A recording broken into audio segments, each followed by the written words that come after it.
PM.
WIIFTBP Media's just for you and me.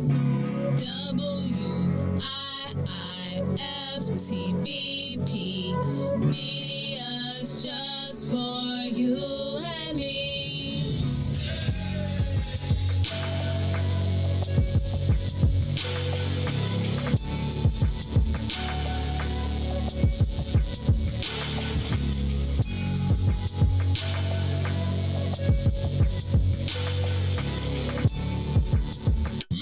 Jackson, If you could make up a social media holiday, what would it be? Randy said National Don't Let No One Put You Down Day. No one. What you gonna do? So when they say something crazy, you slap them? Be like, man, he said.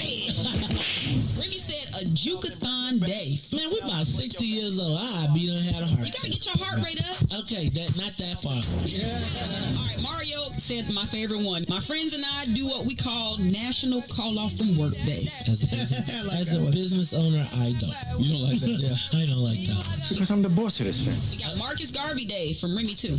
Oh, Marcus Garvey Day. All right, what will we do on Marcus Garvey Day? Call off from work. I'm gonna need you to go ahead and come in tomorrow. That would be great. Okay? Yeah, right.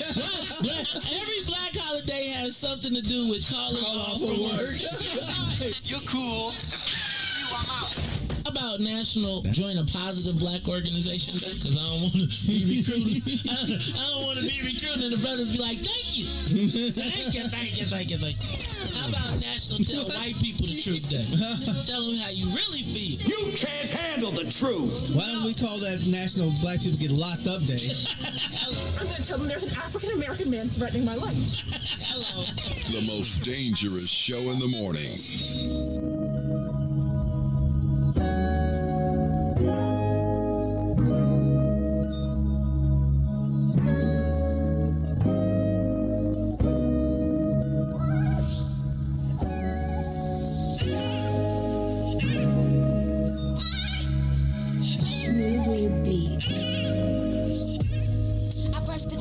Keep calling it. Give you some love and you want all of it.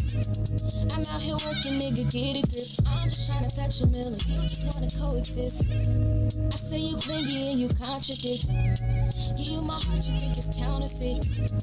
Give you my word and you won't trust in it. What's the point of loving me if you don't know what trust is? I need the is you give now. Please don't back down on me. I know you've got the attention I need. Put your pride aside for me. Oh, 'cause I need that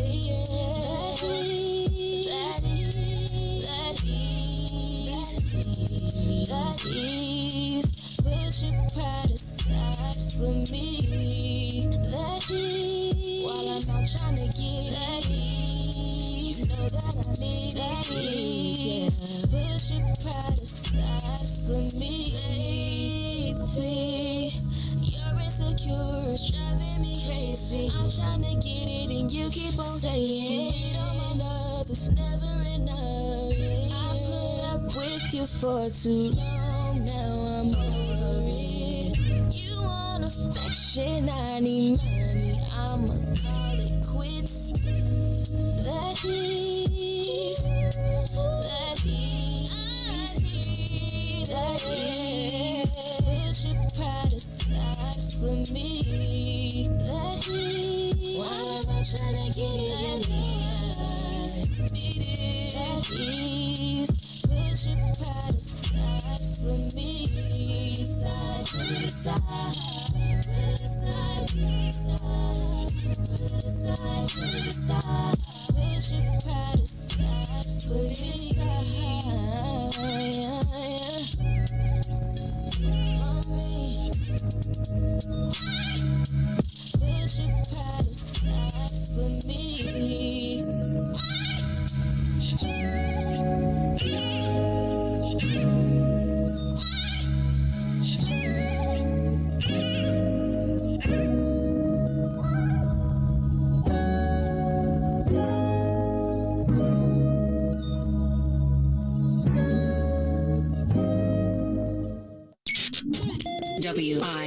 WIIFTBP. You are listening to the most dangerous show in the morning. This is What's in It for the Black People Radio. Maze Jackson. Maze Jackson, the most vociferous advocate for black people in the world. For Ruthie Moore, for Todd Stoger, I am the host of the Maze Jackson Show, asking every single day, what's in it for the black people? And if you don't like it, you can still tell them Maze said, Mayor Lightfoot, man, we ain't accepting that. We ain't accepting that. Let's go. Yeah. Let's get down to business and go ahead and address the facts, man. Lightfoot seems more lesbian than black. Rahm Emanuel's another case. He was just as tired. 50 closed schools left much to be desired. Police had Anjanette naked on that body cam. They suppressed the footage so it couldn't touch a lot of hands. Reminds me of that 16 shots in that cover-up. Both of them similar, so I went and dug it up. George Floyd killed, a lot of riots happened in the town. Southside burned and they wouldn't let them bridges down. Grandmother sick, need a prescription and plus a couple groceries. You gon' have to travel just to get it now. COVID-19 out here shutting all the business down. Not enough SBA loans to even give around. So many failed businesses that you can put them in the pile. If you don't survive the pandemic, it's gon' sit you down. We sing, dance, play ball, entertain, and crack jokes. Government infested black neighborhoods with crack smoke. System that milked us so bad, we got lactose. Still trying to find out what's in it for us black folks. We sing, dance, play ball, entertain, and crack jokes. Government infested black neighborhoods with crack smoke. System that milked us so bad, we got lactose. Still trying to find out what's in it for us black folks. Shout out to Willie Wilson, hope one day you get to send it. We need some different players in the game to handle business. So many shady characters like Madigan and Blago. But when you really break it down, it's typical Chicago. City full of gangsters, it's what the land was built on. Same streets with hood legends, DNA get spilled on. Carjackers out here lurking, trying to get they steel on. Looking for a block to put them Hellcat wheels on. Let this give bogus appraisals a red line. Car crackers out here getting minimal fair time. And up the seal carry, I stay with the pipe. But Illinois gun laws giving minimal rights. Stay up on the swivel, make sure I'm moving tight. Check all of my mirrors when I pull up to the light. Pick my homie up from out of town, man, he caught a flight. He was hella nervous, told him, shorty, this is a way of life. We sing, dance, play ball, entertain, and crack jokes. Government infested black neighborhoods with crack smoke. System that milked us so bad, we got lactose. Still trying to find out what's in it for us black folks. We sing, dance, play ball, entertain, and crack jokes. Government infested black neighborhoods with crack smoke. System that milked us so bad, we got lactose. Still trying to find out what's in it for us black folks.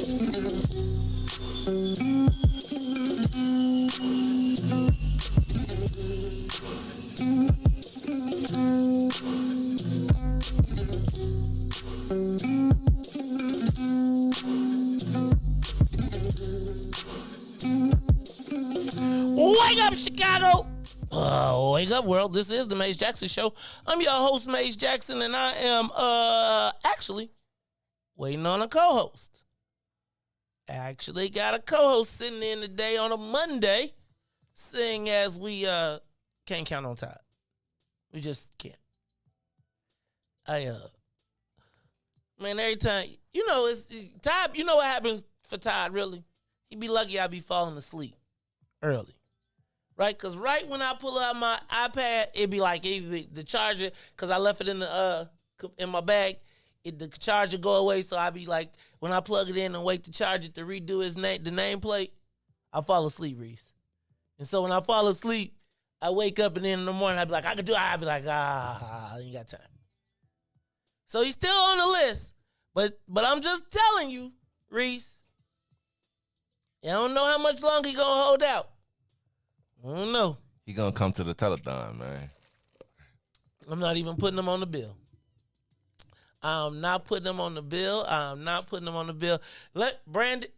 Shout out to Brandon Tomlin, because we got to give mad props to the Robins Eagles 11U.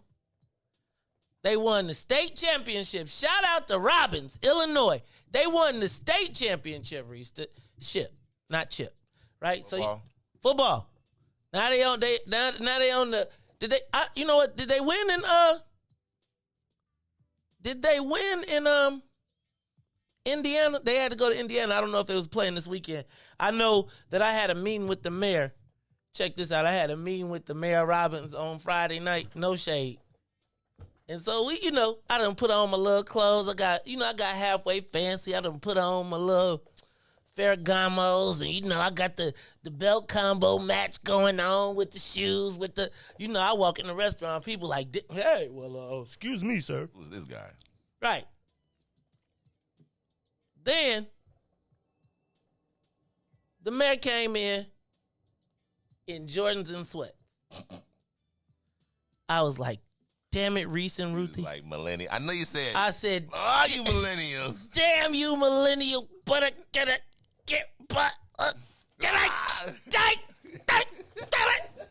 I can see you now. But but he the mayor. What can I say? I know you. What can I say, right? So look, the door, he come in the door, and the people looking like it. I'm like, Mr. Mayor. And then everything goes, oh. Yep. But I'm going to tell you what, Riis, he shined through his clothes. He shined through his clothes. He was like, hey, Joe, I got to go. He was like, I was coming from my team just won. And, the mayor of Robbins does not care about, he is not for the, he ain't for none of the hoity for loity. He be like, look, Joe, do I really got it? Either that, that was a really, shout out to the Robbins Eagles. He was so proud, though. He was like, look, man, I was coming from my team. I was like, y'all lucky I came all the way down here for this dinner anyway. So if it's a problem, I was like, no problem, sir. Have a seat. I tell you what, though. I must tell you, them crab claws, worth it. All right, y'all, it's the Mace Jackson Show. I'm your host, Mace Jackson. We are waiting on our host. The chairman of the Illinois Legislative Black Caucus will be sitting in with us today, Cam Buckner. I got lots of questions. Cam pulled me up on a sneak move that they tried to pull this week that he stopped down in Springfield.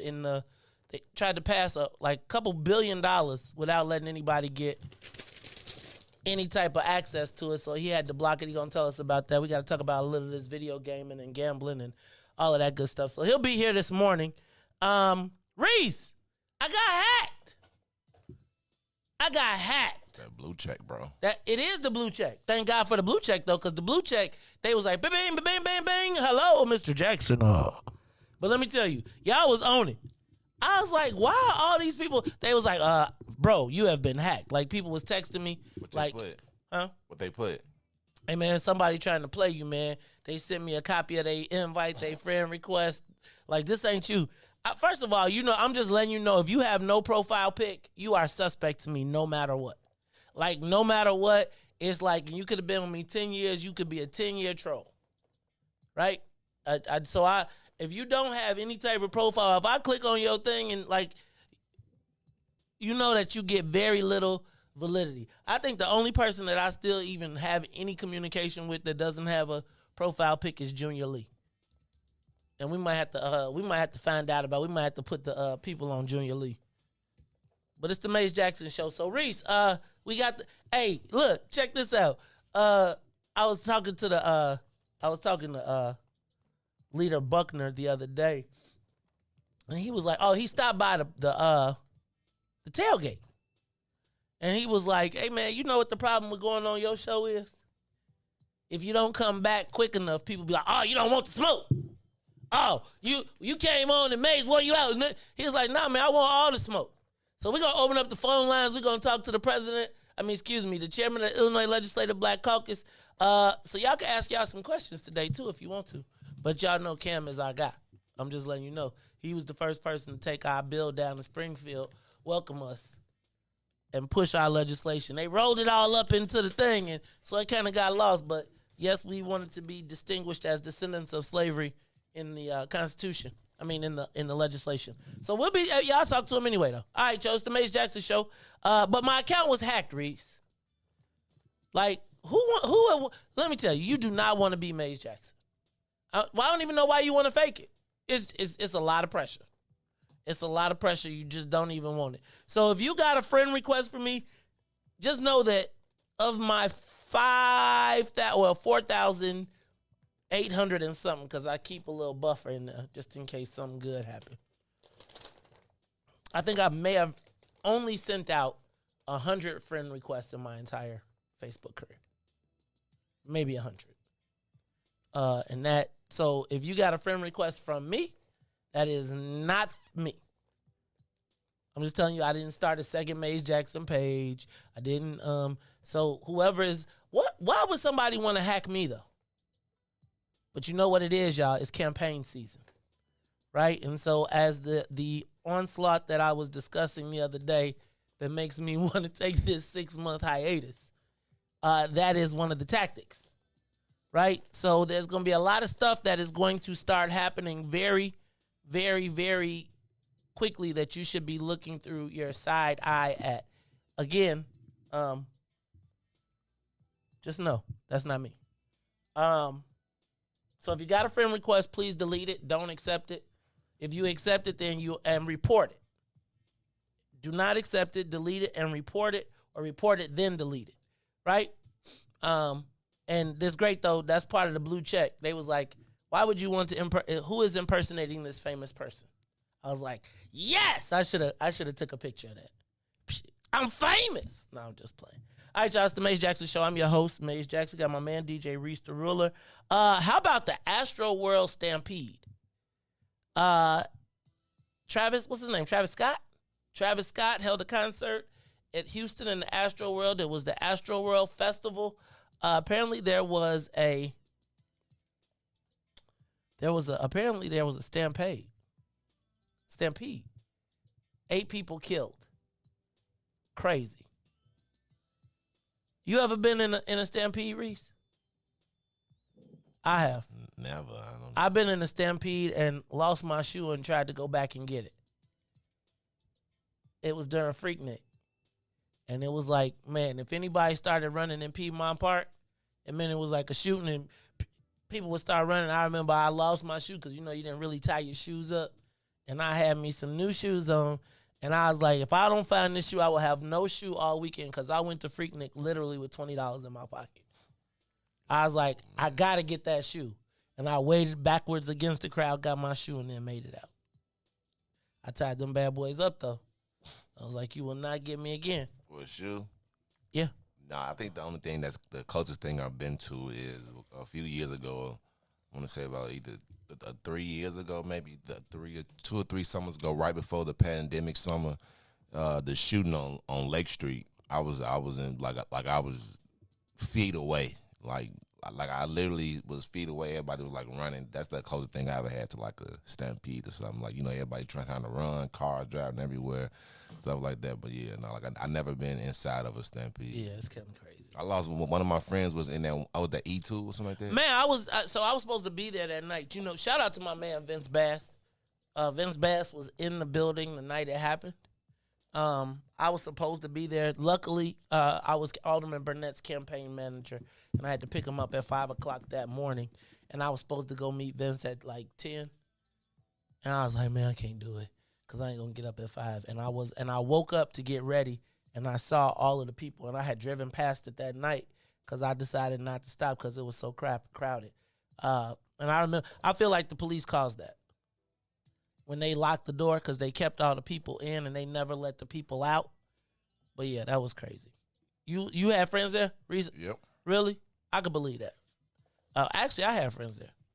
And the family never recovered from that. And I feel like not the feds, but eerily, Calvin told us that McCormick Place in that area was going to be reclaimed, and he had the only 4 o'clock liquor license in the area and was poised to take advantage of the coming town. And it was crazy. I'm just telling you. All right. Did you see the story about the white supremacist cops in Chicago police? So about the Oath Keepers, the people that stormed the super paramilitary police officers and military people that are like considered a white terrorist group and all that stuff. There are 13 open members of the Chicago Police Department that are in it.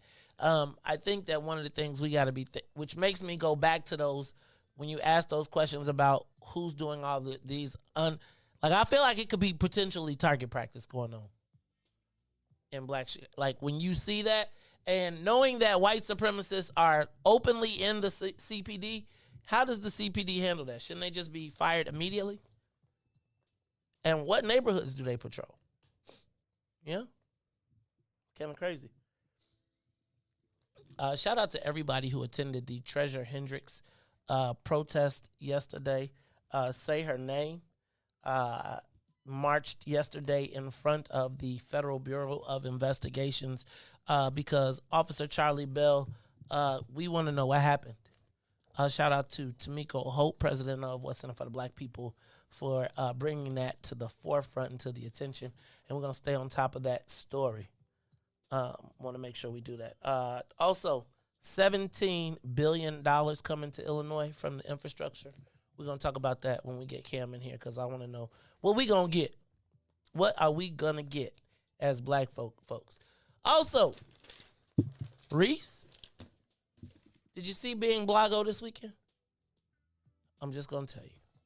Shout out. So first of all, before I even say anything, I got to say big props to my man Ness. Shout out to What Your Name Is for turning him on to the show, and shout out to my man Ness. And if y'all have not, I want y'all to make sure that y'all give my man Martin Elliott all the props in the world. I think one of the proudest moments that I've had in this past year was when we heard shady characters like Madigan and Blago. I remember when they called me and they was like, hey man, that song, can you find us the author of that song? And I was like, man, yes, Ness. And I called What Your Name? What Your Name Is. Even though Ness didn't come to this anniversary, I was like, you gotta connect them. And I was like, Ness, tell me you got your ass cap, man. Tell me you got your BMI, man, and get your joint. And guess what? He sent me a copy of his ass cap, like bam. And so when I saw it in the BM Blago, when I heard the song come on, I gotta tell you, I had mad love for my man. Now I'm a little upset that they named it What's in It for the ... instead of What's in It for the Black people. Well, it ain't black, but it is What's in It for the Black folks. But regardless, I seen your name in the credits. So I was like, bam! I took a picture, I posted it. Shout out to my man, Ness. Shout out to Sister Zakia. Patty, you take care of him. I seen you. Sister Zakia had her little spot, and then I ain't gonna even front y'all. They did your man super righteous. I had absolutely no clue that it was gonna turn out like that. Thank you to Matt Knutson. Thank you to ABC7. Thank you to Hulu. Thank you to Mark Vargas. Thank you to What's in It for the Black People, Our Family, The Den. Did y'all see they showed the Lions Den on the broadcast? They showed y'all comments. They showed the screen just like we sitting, like I'm looking at right here. And they was like right when the Madigan, and it was shady characters like Madigan and Blago. And I ain't gonna even lie, Joe. I was in all 4 episodes. And it was me, Rokan, and Chuck Gowdy. And they was like, and Patty. Bam, bam, bam. Like, I thought like in the first episode, I was like, oh, I was like, hold on. Y'all, they straight up, What's in It for the Black People Media? Hulu, yeah, we need us our own special. Because straight up, if you think about it, in Hulu, right here in this place, Hulu done did 2 City So Real when we was on that side of the wall. And in this edition, when we on this side of the wall with BM Blago. And I got to tell you, that BM Blago was actually, I didn't know how I was going to like it because I really couldn't figure out how they was going to do 4 episodes. It was deep, man. It was deep. It was funny. It was entertaining. And I do think I was a little funny. But I was proud. And I'm just saying, one more time, right? It's like, I got to say this out loud. Straight up, I had on my What's in It for the Black People t-shirt. I was mad, though, because they had some stuff on the floor. If I would have known they was getting that on the floor, I would have like, can we vacuum one more time real quick? But I got to tell you, my mama chair is all in it. The chair that we sit. Can I tell you, those chairs are probably some of the most, probably everybody, them chairs famous, Riis. Anyway, BM Blago, you got to check it out. Check it out on Hulu. I ain't see it yet. I'm geeked. They got you. It was you, it was all of us. So it was me, Rod. You was sitting right next to Rod and Sonya, right? And it was all on the line. Andre Smith, all in the camera, had him a whole, Sister Zakia too, though. But then there was a whole bunch of other people. I'm going to tell y'all, though, it was off the chain. If you do not get a chance, go check it out. I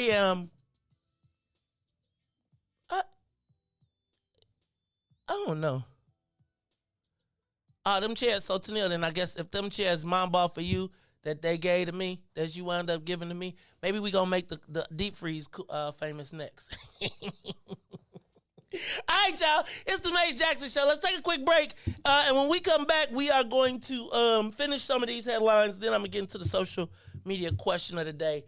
Plus, I got to tell you, I went to the Urban League this weekend. And that was actually, man, I just got to tell y'all, my lady be the finest at the parties, though. I ain't going to trip. No diss to nobody else. But, I mean, I'll be like, damn. Carrie be coming through like, bam! I'll be like, you know what? You know how you like, you super fly, but you be like, I don't know if I really want you to, I be like, I seen y'all looking.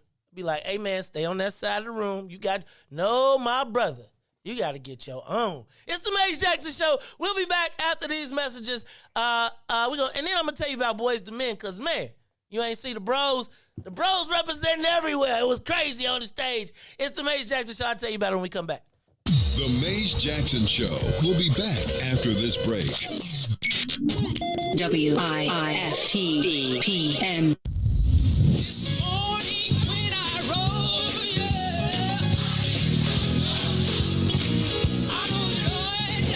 Church Chicago's Power Hour. I'm your host, Angie Mims, and Terrence Keys, TD, a.k.a. Terrence Daniels.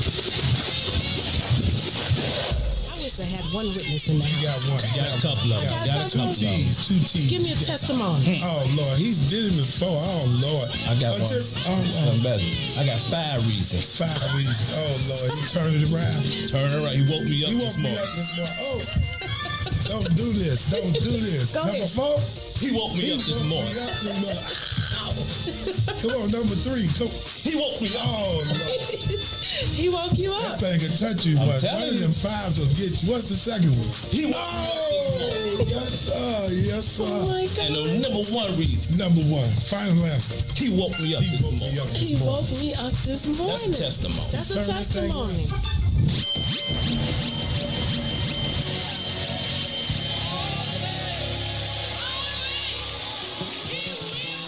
And now, traffic and weather. Good morning. What's in it for the Black People Media family? The time is now 6:35 a.m. and I'm Riis the Ruler with your Chicagoland area sports, traffic, and weather update. In sports, the Chicago Blackhawks would beat the Nashville Predators in hockey yesterday 2-1 and get their second win of the season. Over the traffic on the Kennedy O'Hare to the Loop is 40 minutes, outbound to O'Hare 24. On the Edens inbound from Deerfield to Exchange 47 minutes, Exchange back out to Deerfield 27. On the Eisenhower, Thorndale to the Loop 39 minutes, back out to Thorndale will be 30. On the Stevenson from I-355 to the Dan Ryan would be 52 minutes, outbound set at 50. The Bishop Ford 39 minutes from I-80 to the Dan Ryan and 29 minutes back out to I-80. The Dan Ryan is 15 minutes in both directions. That's to the Loop and back to 95th. DuSable Lakeshore Drive south from 55th to Jacksonville to Jackson back out to 55th will be 7 minutes and 8 minutes north. Randolph to Bryn Mawr and Bryn Mawr back to Randolph. Today's weather is currently 50 and sunny. Today will be a high of 63 with a low of 48. I'm Riis the Ruler. Now here's Interstellar by Lex here on The Mace Jackson Show.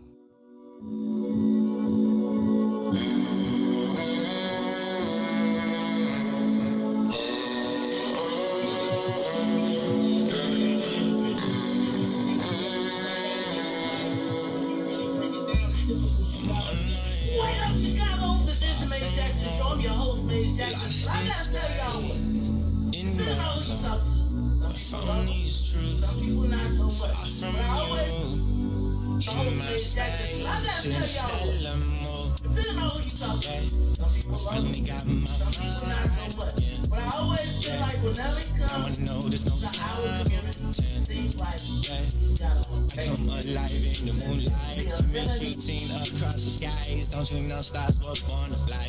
I've been searching, crowded, looking for a way out. I've been hurt, falling, but I think I found my way now. I'm on my own. in spade in my zone. I found these truths far from you in my space in a stellar move. Yeah, I finally got my mind right again. Did it all in spite of the hate. Every time they said that again. Nebulous, they run through my veins. Every molecule in the strands. Senses feeling some kind of strange. Damn, I think my name's Spider-Man. Jump out the window and swing for the dreams that just might be. Never gonna let go. No, to the man in the mirror look like me. Drifting through the cosmos. Whoa, far away from your lies. I realign all my goals. That's a constellation of mine, yeah. I've been searching, crawling, looking for a way out. I've been hurting, falling, but I think I found my way now. I'm on my own, far from home, lost in space, in my zone. I found these truths, far from you, in my space, in a stellar mode. You are listening to the Maze Jackson Show. I'm your host, Maze Jackson. I gotta send an apology out to my saints, cause you know this is usually when we come back with the praise and inspiration, but we've been getting ding dang dong on Facebook for the church. They just don't want the Lord in the house, cause the Spirit of the Lord is here. The Spirit. But they don't want us to come with the inspirational. We've been getting straight flagged. And what my biggest concern is that they will take the network down. Like I just saw 40 last week. They blocked 44 minutes of one of my broadcasts, not y'all's, but mine, on my page. So I shout out to my girl Tiger, who is always on patrol. But when we caught it, we got, and sometimes I ignore the alerts in the box. So to the saints, we're gonna try and figure out. We're gonna have to go into the Facebook catalog and find you some spiritual music that's already clear. We got to figure out this. We got to figure this thing out. Dante getting us muted too. We got to get a hold of Dante. Hey y'all, so I'm gonna talk about the telethon in a little while, but I'm gonna tell y'all what I heard. Dante's super fancy, super tight. Boosie, you gonna have to put the squad on him to get us get the appearance. And I don't want just one song. Not really. I mean, I really would like for him to show the love we show, but I'm gonna leave that up to y'all. It's the Maze Jackson Show. Yo, Riis, Ben Blago, dog. And I do think, and Riis, Tennille told me that she sent me a picture from high school that showed me that I'm the original business in the front, party in the back. I got the original. She sent me one when I didn't even realize I had that in high school. But yeah, I had the. I told you I had a red high top fade, right? It was like super high and dyed straight red. Like as black as I am, it was red. But all right, it's the Maze Jackson Show. Also, I went to the Chicago Urban League Gala with my beautiful, lovely wife. Shout out to everybody, all the beautiful people in the house. In his house. Y'all remember that song, that part when Snoop say he is I and I am him? Slim with the tilted brim. I kind of was at the Urban League Gala when I realized that they is us now. Does that make sense? Like, I went to the Urban League Gala, and I realized that they is us. The first time I went to the Urban League Gala, probably like 1998, I was a young pup, wet behind the ears, and I was going to the things, looking at people like, ooh, look it. And what I probably just realized at this Urban League Gala is, and you know how I kind of realized it? I realized it because the people that were the big Willie big people, like were almost like anonymous, and the new people were like the new big people. And then there was a whole new crop of other people, right? Like that, there was like, oh, new establishment. It was a weird. I want to talk about this. I feel like I need to have not an offline conversation, but this needs to be a separate whole like discussion of. I just realized that regardless of where you fit in the space, we are now the people that used to be looking at the people. Does that make sense? I mean, I'm not sure how to explain it, except I just literally had the epiphany that I was looking around and looking at the people, and like we were all kids at one point when we first started going here, and now, like if you look at where everybody started and where they are now, it really was interesting. Shout out to Boys to Men. If there's anything you're going to get at the Urban League Gala, they do very good with entertainment. Shout out to Boys to Men, 2 Boys to Men, because it was only 2. First of all, they cut old boy. They was bogus because, when they hear, oh, excuse me, baby, won't you forgive me for all the wrong I've done? They cut him out the group, man. Bad dude had a bad hip. They said he can't do the dances. Why they gotta pay him? So they just play his part like, yeah, I'm sorry, baby, for all the things I've done. It just be like a white dude. Y'all should have seen the funky white boy on the bass. I really don't like white boy. I really don't want the white boy to be on the bass too. The white boy should not be keeping the beat. But can I tell you what? Boys to Men, I told y'all it's something about singing R&B singers. Now, I'm still telling you I went with Jodeci. They only won 4 Grammys because I was like, but somebody was like, can I tell y'all though? They snapped, Joe. And then guess who they had come in to fill in for Riis? Babyface. Dog, when he hit Whip Appeal, woo! Let me tell you, when they did End of the Road though, but you know what I hate?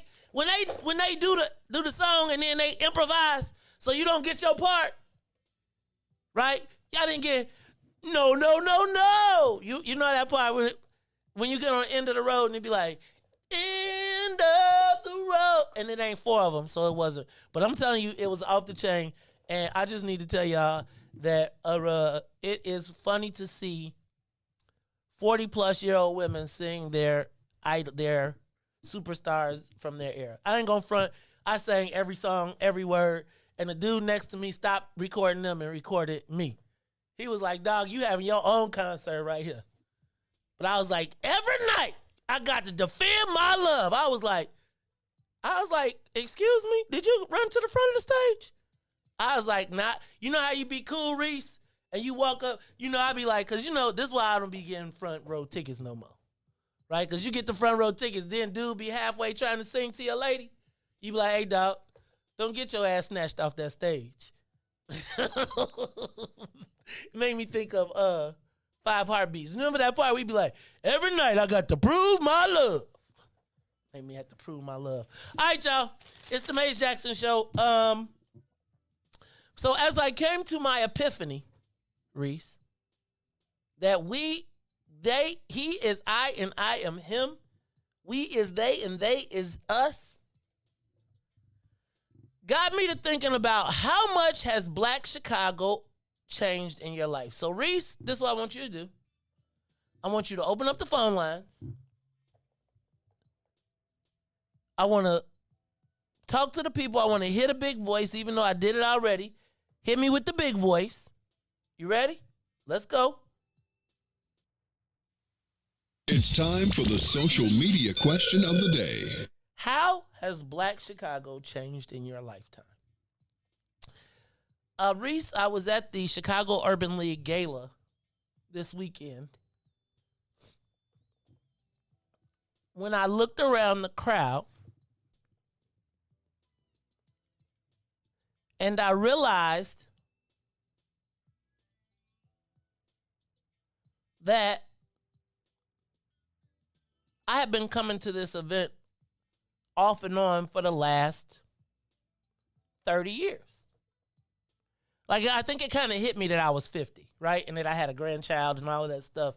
And I was sitting around and I was looking at the people and I was kind of looking at where we were sitting and how everybody's tables. And it literally dawned on me, actually at the stage when I was during the Boys to Men concert, and all the people were at the front of the stage, and all of the people that was running up front,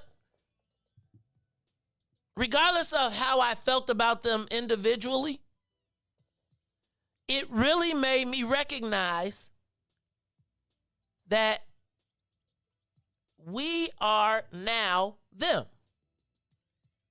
Now, I would say that we, being my generation, is now the them, or the people that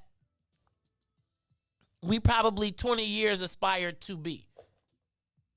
I thought about all the different faces, all of the different places, all of the how people had aged, all type of stuff. As I was looking around the table, they were talking about the retirement of somebody who had been there for 20 plus years, and I realized that one of my college roommates, not college roommates, but college buddies, was going to assume the place that this woman had held for all of these years.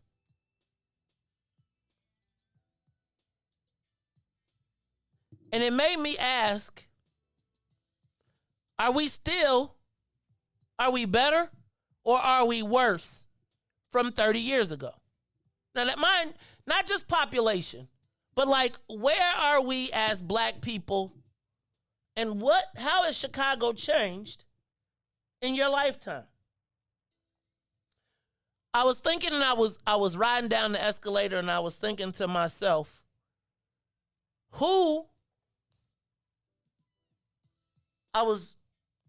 it was crazy. We were standing in line, and I was thinking about some of the people that were walking past me. And wearing a mask is kind of interesting, because when you're wearing a mask, people don't know all the time who you are.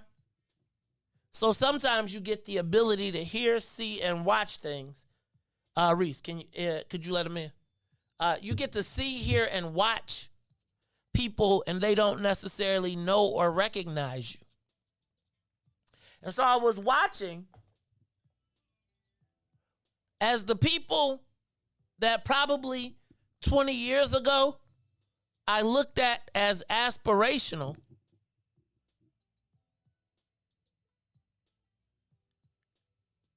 and I realized that maybe they weren't. So what happens when you realize the people who you aspired to be, when you look back, were not necessarily aspirational?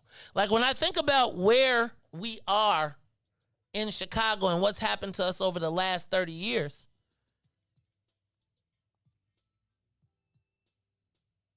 have we gotten better or worse? And when I think about whether we've gotten better or worse, I wonder how many of the people that we aspire to be are part of our state of being right now. Does that make sense? And I looked around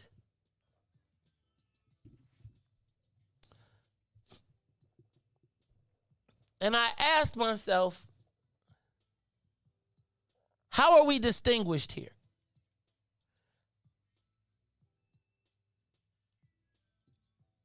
Are we in a space where the people that we aspired to be potentially led us to impotence?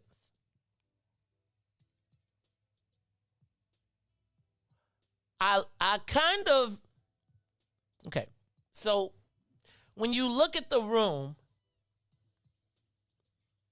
and you think about Black power, you got to ask yourself, how has Black Chicago changed in your lifetime? And has it changed for the better or the worse? And now, as we are them, right? As we ascend to these powerful positions, do we, and when I say we, I'm talking about me and my generation, have an obligation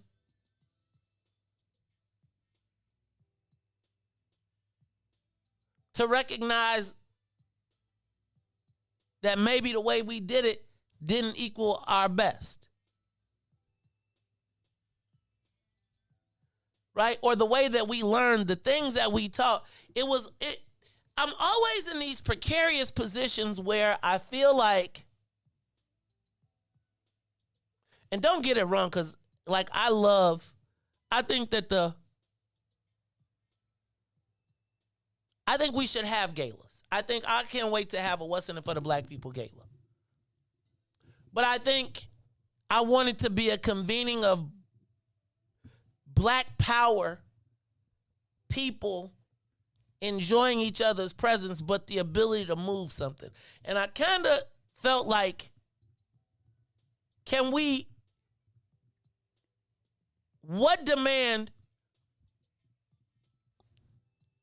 what fear of the people in this room did anybody have? And it was kind of crazy because the mayor did a video address. And you would think the first time that we came back out, Bob, you ask, are they really power positions? I think they could be power positions if we see ourselves as powerful. I was thinking about, as I was looking around the room, and it was kind of crazy, because what was happening in the room last night, or not last night, was like all the big, it's a big casino thing, right? Coming up. So all the big casino guys were there with their Black people, talking about, hey, and I was thinking to myself, this is where our capital will go. So like, these dudes are sitting at the table comfortably as they are positioned to make multiple millions of dollars off of our community. You know who I didn't see there? The cannabis companies. Right? Like, who forces the issue? And I guess my question now is, how has Black Chicago changed? Are we still the ADOS capital? Is this still a Black city?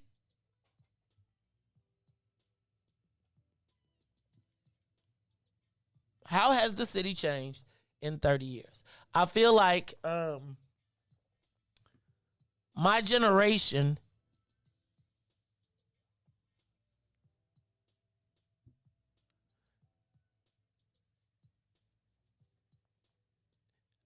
I almost feel like social media has captured, the infatuation with social media has captured the last remnants of our power. You would think that the governor of the state of Illinois knowing that he's about to run, would have been there, right? You going on campaign trail, you got all the who's who, the Black power in the building. He wasn't there, and I realized he went to I think they're all in London. But who in the Black space does anybody fear? Who are they concerned about offending in our community? Is there anybody? There needs to be. Riis, they scared they don't want to talk to me. It's the Maze Jackson Show. Give us a call, 872-259-7474. Now, I'm probably a little uncomfortable now because, we got sitting out in the hallway. We got the chairman of the Illinois Legislative Black Caucus, my man, Cam Buckner. And I think this is a great conversation that we can have because Cam just pulled a power move that we'll talk about in a little bit. Matter of fact, Riis, tell him come on in. Hey, Cam, I know you're out there. You probably can hear us. Come on in. Come jump in the studio. We're going to go ahead and start spreading this conversation around. Give us a call, 872-259-7474. I want to know how has Black Chicago changed since you've been here. And Riis, turn up that air conditioning, too, if you don't mind, because it's a little hot in here. Sit over there. You can sit in that space right there. Hey, y'all, this is the Maze Jackson Show. I got my man, Cam Buckner. He fancy. Look at that. Is that a new custom blazer you got on there, sir? Looking kind of mayoral, man. What's going on, man? I'm going to tell y'all, so I'm going to let him get set up and get himself comfortable in the building. But I was sitting at the Urban League dinner. And it was like so many of my friends that I remember when we first got in the game. And we were all the young pups and we was all a guest at somebody's table. And now we got our own tables. Well, I don't have my own table. I married up. But I do ask, how has Black Chicago changed? Because I was looking around at the people that I thought were powerful at one point. And I'm not sure that they're actually as powerful as I thought that they were. Kim, I need you to come this way, son, if you don't mind. I'm vaccinated. All right. So y'all here in the building with us today, and you're going to need to pull that close to you. Uh-oh, he got his notes. Uh-oh. You got his mic up? You talking to that mic? And, Am I good? There you go. All right, y'all. So my man, State Representative, Chairman of the Illinois Legislative Black Caucus, House Black Caucus, in the building, Cambium Buckner. Good morning. Good morning, brother. How you feeling this morning? I'm well, man. How are you? I'm all right, man. You was at the gym? You still work? This morning, man. Got to. Well, so how often do you work out though? 3 or 4 times a week. 3 or 4 times. And what time you start? 5. You got 5 o'clock. You're a young buck to be starting at 5 o'clock. How old are you again, though? 36. 36. Oh Lord. So there we go. So here we got in the building my man, State Representative Cam Buckner. Cam, actually it was funny because I ran into him at the Urban League Gala. Mm-hmm. Had on your fly tux. I seen you, man. I seen you doing your thing, getting swaggy, politicking. And it was kind of during our conversation that I actually realized that we are them. Now, I think you're in a different position because I think you've had a crazy trajectory and a crazy resume, et cetera. But it dawned on me when I was there that we, like me, my generation, are the them that we tried to be. And then I was thinking about our conversation, and our conversation revolved around some billions being spent or trying to move through our community, and you pulling a move and being like, oh no, hold on, y'all finna try and hijack us for billions. And I was like, think about our conversation that 2 brothers are stopping and we run into each other and we like, hey, there's $1 billion issue going down there. We need to be operating collectively on it. Hey, y'all, welcome to the Maze Jackson Show. Chairman of the Illinois House Legislative Black Caucus, Chairman Cambium Buckner. Cam, I'm going to give you an opportunity to address yourself. I want you to just top line the what was going on at One Central, what you did, and then we're going to take a break and we'll come back. Got it. So real quick, essentially, the One Central development is a proposed development that will go between Lakeshore Drive and Soldier Field, so right around Roosevelt and Lakeshore Drive. There was an appropriation put into a state budget bill in 2019 when I first got to Springfield. At the last minute, May 31st, you know how that works, that appropriated $6.5 billion, this billion with a B. Billion $6.5 billion. Go ahead. To a private company to build this private asset and there is a public portion of it, but anyway, the money has been held up. But the last couple of days of veto session in Springfield, as I was reading bills that morning before I went to the Capitol. Wait, you said you was doing what? Reading my bills, brother. You was reading bills. What are you doing, man? Go ahead. And I saw a line in a pretty large bill that would basically give these folks that money, that $6.5 billion would be dollars, without any accountability, without any transparency, without any real process. And so when you look at that, you know, if you can give $6.5 billion to a private company for a development, but our community is constantly told that there's no money, there's no resources, how you going to pay for this? I got a problem with that, and so we figured it out. We figured it out. That means they ain't getting no $6.5 billion. All right. Not today. Look, y'all. Not today, homie. Look, it's the Maze Jackson Show. We got State Representative Cam Buckner. He'll be sitting in with us for a bulk of the show. So we'll talk about that, plus much more. Plus, man, there's sports betting, there's casinos, there's millions of dollars. They betting on the black bodies, and we still ain't got a cut. Look, we're going to talk about it all. Plus, we got callers. We're going to take your calls. I still want to know how much, Cam, before we go to the break, how much has Black Chicago changed in your lifetime? Tremendously. For the good or the better? For bad or worse? We've had ebbs and flows. Okay. Yeah. We're going to talk about it all when we come back. It's the Maze Jackson Show. The Maze Jackson Show will be back after this break. WIIFTBP. What's up, everybody? It's the green side of things. It's your man Sadiq. And Cassiopeia. And we need you to like, comment, and share. We need you to do it right now and join us at our new day and time, Wednesdays from 1 to 3 p.m. on What's in It for the Black People Media. Oh, man. They done messed around and gave New Era Chicago their own radio show. What they do that for? You done messed up! So what we doing, bro? Man, we talk about power. Did you say power? Not rights and equality, but power. We ain't begging, we build it. In that order, Chicago, and we got dope segments. Hey, yo, sis, holla at them. Peace and love, family. It's Sister E of New Era Chicago in the building, dropping the statistics, holistics, and of course the ballistics. Good for the mind, body, and the soul. Let's get it, family. And this your boy D Cook coming with straight facts. If you don't know, now you know. And this is your other sister, Omo Oya Music, coming in peace, love, and light, getting real with my people so we can quit with the bull spit. And this brother E, and I'm gonna wrap it up with the power surge. Listen, this going down every Wednesday night, 5 to 6 p.m. Tell a friend to tell a friend. It's the Black Power Hour, New Era Chicago Radio on What's in It for the Black People Media. All power to the people. All power to the people. All love it. Yeah, I love being black. Hey, do this for my people. And now, traffic and weather. Good morning. What's in it for the Black People Media family? The time is now 7:04 a.m. and I'm Riis the Ruler with your Chicagoland area sports, traffic, and weather update. In sports, we had the Chicago Blackhawks in action as they took on the Nashville Predators, and they will win 2-1 and get their second win of the season.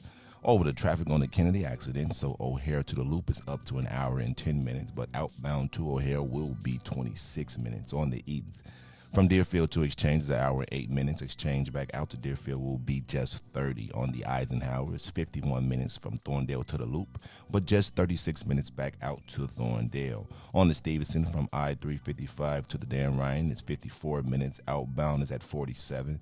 The Bishop Ford is 39 minutes from I-80 to the Dan Ryan and 28 minutes back out to I-80. The Dan Ryan is 17 minutes to the Loop, 14 minutes back out to 95th. DuSable Lakeshore Drive is still the same, 7 minutes south, 55th to Jackson, as well as Jackson back out to 55th and 8 minutes north. Randolph to Bryn Mawr and Bryn Mawr back to Randolph. Today's weather is currently 50 and sunny. Today will be a high of 63 with a low of 48. I'm Riis the Ruler, and for this Monday, I know y'all waking up. I got one question. New music. Why money ain't free, y'all? Here on What's in It for the Black People Media. I don't wanna work for nobody. I'd rather keep doing me. Why money ain't free? Why can't you just give it to me? I don't wanna work for nobody. I'd rather keep doing me. Why money ain't free? Up in the morning with the frown on my face, 'cause I know it's another day that I gotta face smile for people I don't wanna see, working at a job that I don't wanna be, breaking my back to the bone with nothing to show. But I got dreams and goals, but as soon as I clock in, I'm ready to go. So there's one thing I gotta know: why money ain't free? Why money ain't free? Why can't you just give it to me? I don't wanna work for nobody. I'd rather keep doing me. Why can't you just give it? I don't wanna work for nobody. I'd rather keep doing me. Why money ain't free? Working in that 9 to 5, got your girl hella tired. Why won't they let me be? Now I understand why my mama always used to ask, did I think money grew on trees? I got these bills after bills and they just keep coming. Working overtime, but my pockets ain't flooding. Yeah, my funds low. Adult life is gay. Why money ain't free? Why it ain't free? Why can't you just give it to me? Why can't they just give it to me? I don't wanna work for but nobody. I'd rather keep you with me. Why money ain't free? Yeah. Why can't you just give it to me? I don't wanna work for nobody. I'd rather keep you with me. Why money ain't free? How the money ain't free. Every 5 minutes kids bothering me. They seem to think that money grows on trees. Always asking for allowance and clean one thing. Sick and tired of my funds being low. Spent the whole bag on the groceries at the store. Got a little something, but I need a little more. And I'm a single mama, you should already know. Why money ain't free? Why the money ain't free? Why can't you just give it to me? I don't wanna work for nobody. I'd rather keep doing me. Why money ain't WIIFTBP. Back to the Maze Jackson Show. You are listening to the most dangerous show in the morning. This is What's in It for the Black People Radio. Maze Jackson. Maze Jackson, the most vociferous advocate for black people in the world.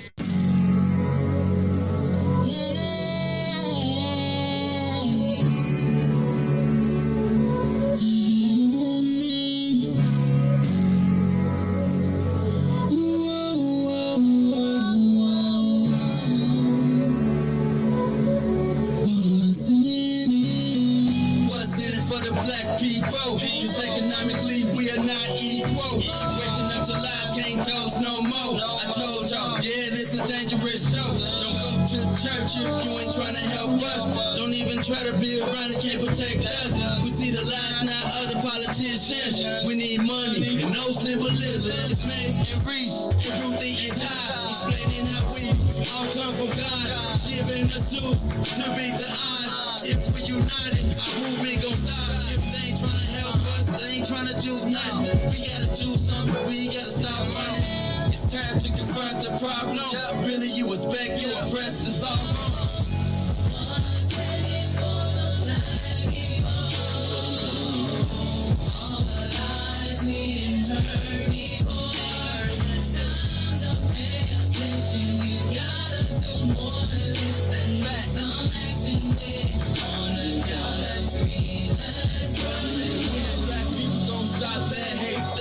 In the mirror, realize you great. Yeah, we always argue with our brothers, but ain't nobody gonna take our place. Just stay in tune, you stay on top about who forward, about who not. Just green light all the black economy, then watch all the shooting don't stop.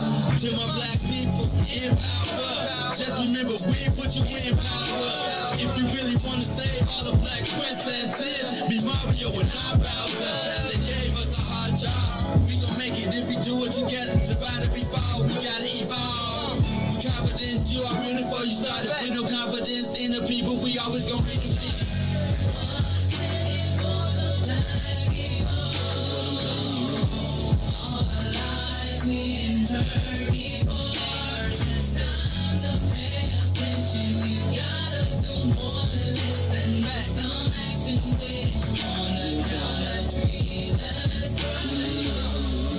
What's in it for me? What's in it for you? Who's telling the lies? Who's telling the truth? Black people realize the sun shines for you. So stop the divide. See what melanin do. What's in it for the black people? All the lies we heard before.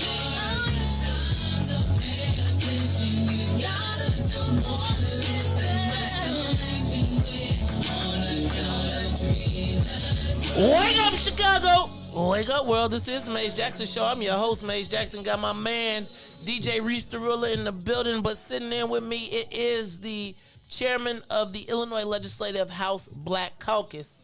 Some people say, hey, man, he the man sitting next to the man. Some people tell me, you know, you holler at Cam. It's like, you know, he the wartime consigliere is what I'm hearing. Around here down there in Springfield. Be hearing he be, you know, you ain't on the right speech, you might get a visit. kind of big dude, man. I'm looking at the camera, man. Feel like I got to get in the weight room or something. What's up, y'all? It's my man, State Representative, Chairman of the Illinois Legislative House Black Caucus, Cambium Buckner. Hey, Cam, I know you've been with us a few times, but why don't you back up and just tell everybody a little bit about yourself? Man, first off, thanks for letting me be here. As always, it's a pleasure to spend some time with you this morning, brother. Cam Buckner, State Representative, 26th District, born and raised in the city of Chicago. I'm a South Sider. My district encompasses pretty much the lakefront, right? So I go from South Chicago up to the Gold Coast. So I include neighborhoods like South Shore, Bronzeville, Washington Park, Greater Grand Crossing, Woodline, Kenwood, Hyde Park, downtown. So hold on. You got 6th Street Beach? I do. Hey, dog. So I got a problem. Let's talk about it. I'm going to start with you. I'll start with you right now. Let's talk about it. Hey, man. How we had that beach all them years? And now the white folks move over there, they get a bar. They get a Reggie's train wreck. You see, when Reggie's come, that means the white folks is not far behind. Because remember, Reggie's opened up downtown on 20-something when it was the hood, and people was like, what are they doing? It is the only like white people can only eat some daggone chicken wings. Now we eating chicken wings, and black people be over there talking about, good thing Reggie's. Okay, did you have some?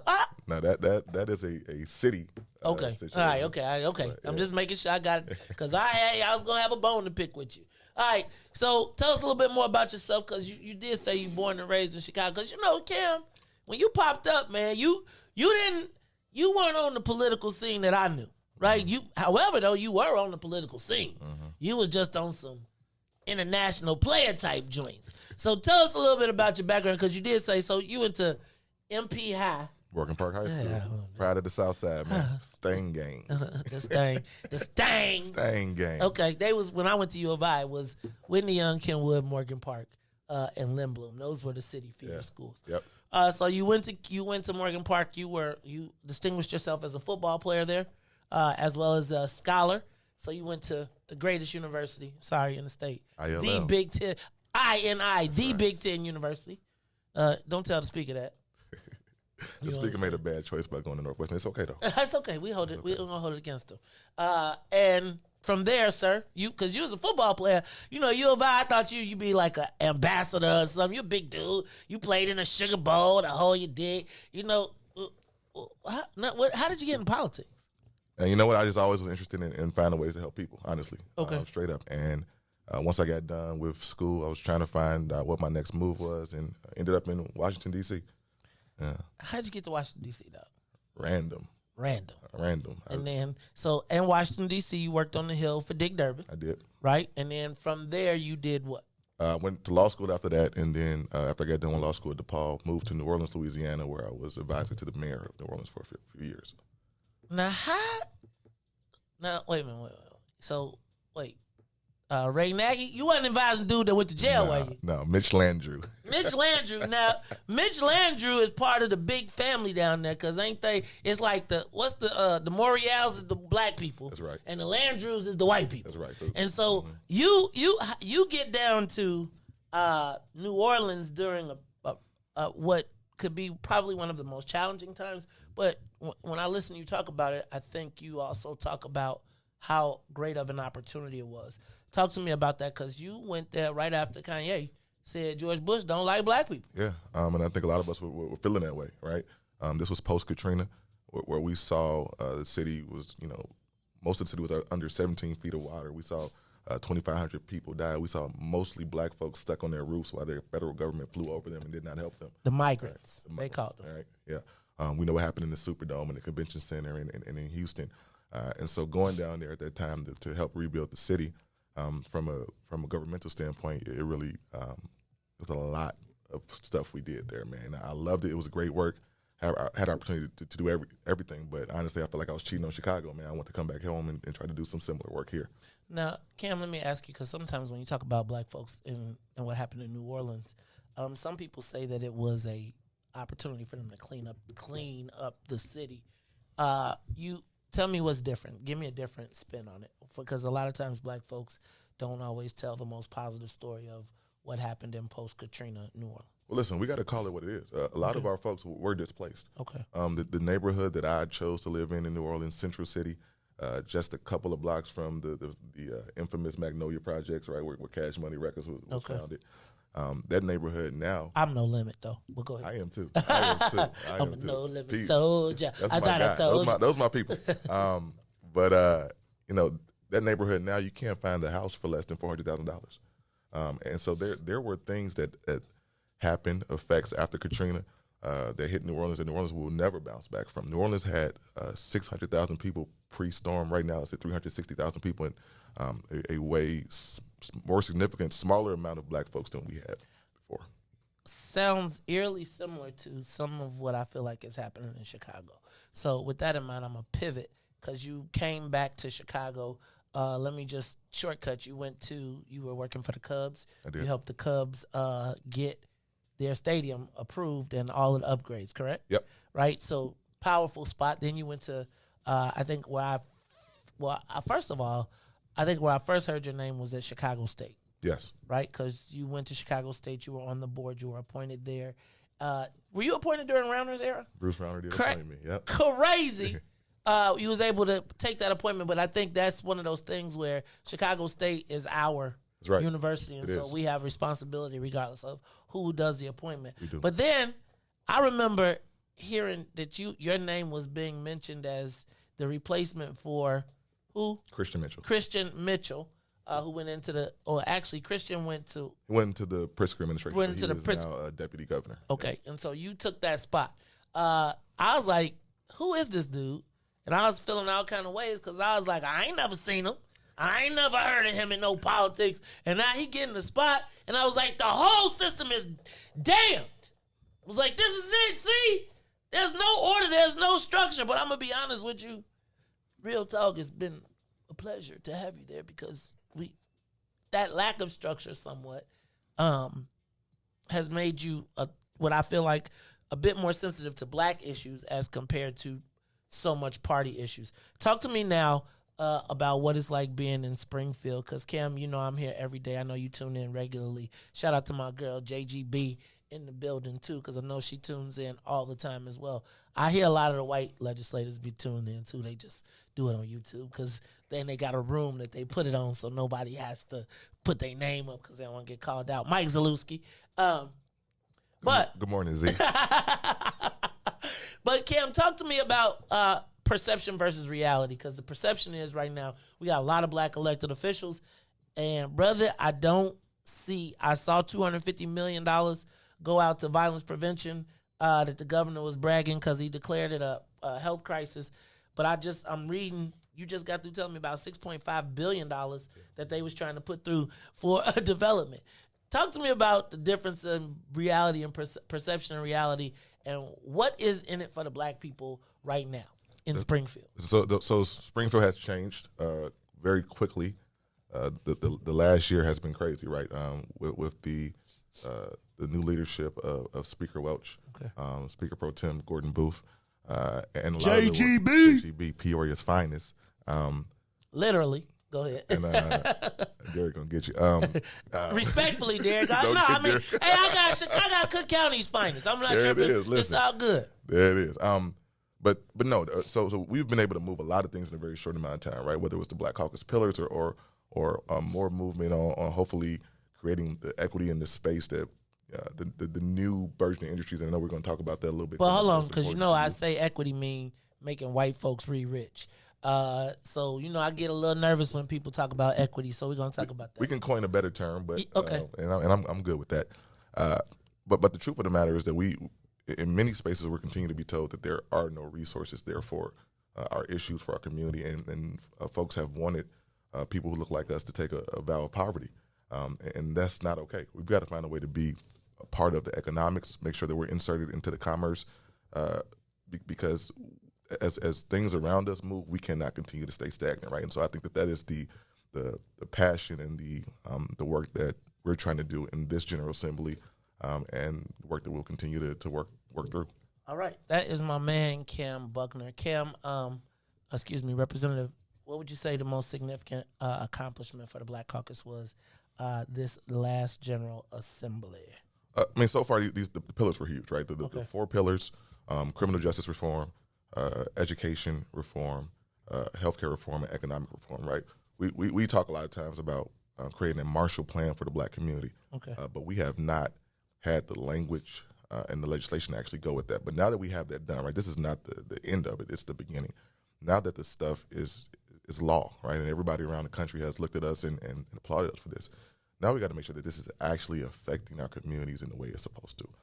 And that's on us. That's on your listeners and the people in our communities to make sure that we hold people feet to the fire, right? So we can make sure that when we look around 10 years from now, we can say this actually made a difference. Okay. So this is what I'm going to do. We are going to, couple things. Rep, are you open, willing to talk to the people? You know I am, brother. All right, because let me tell you.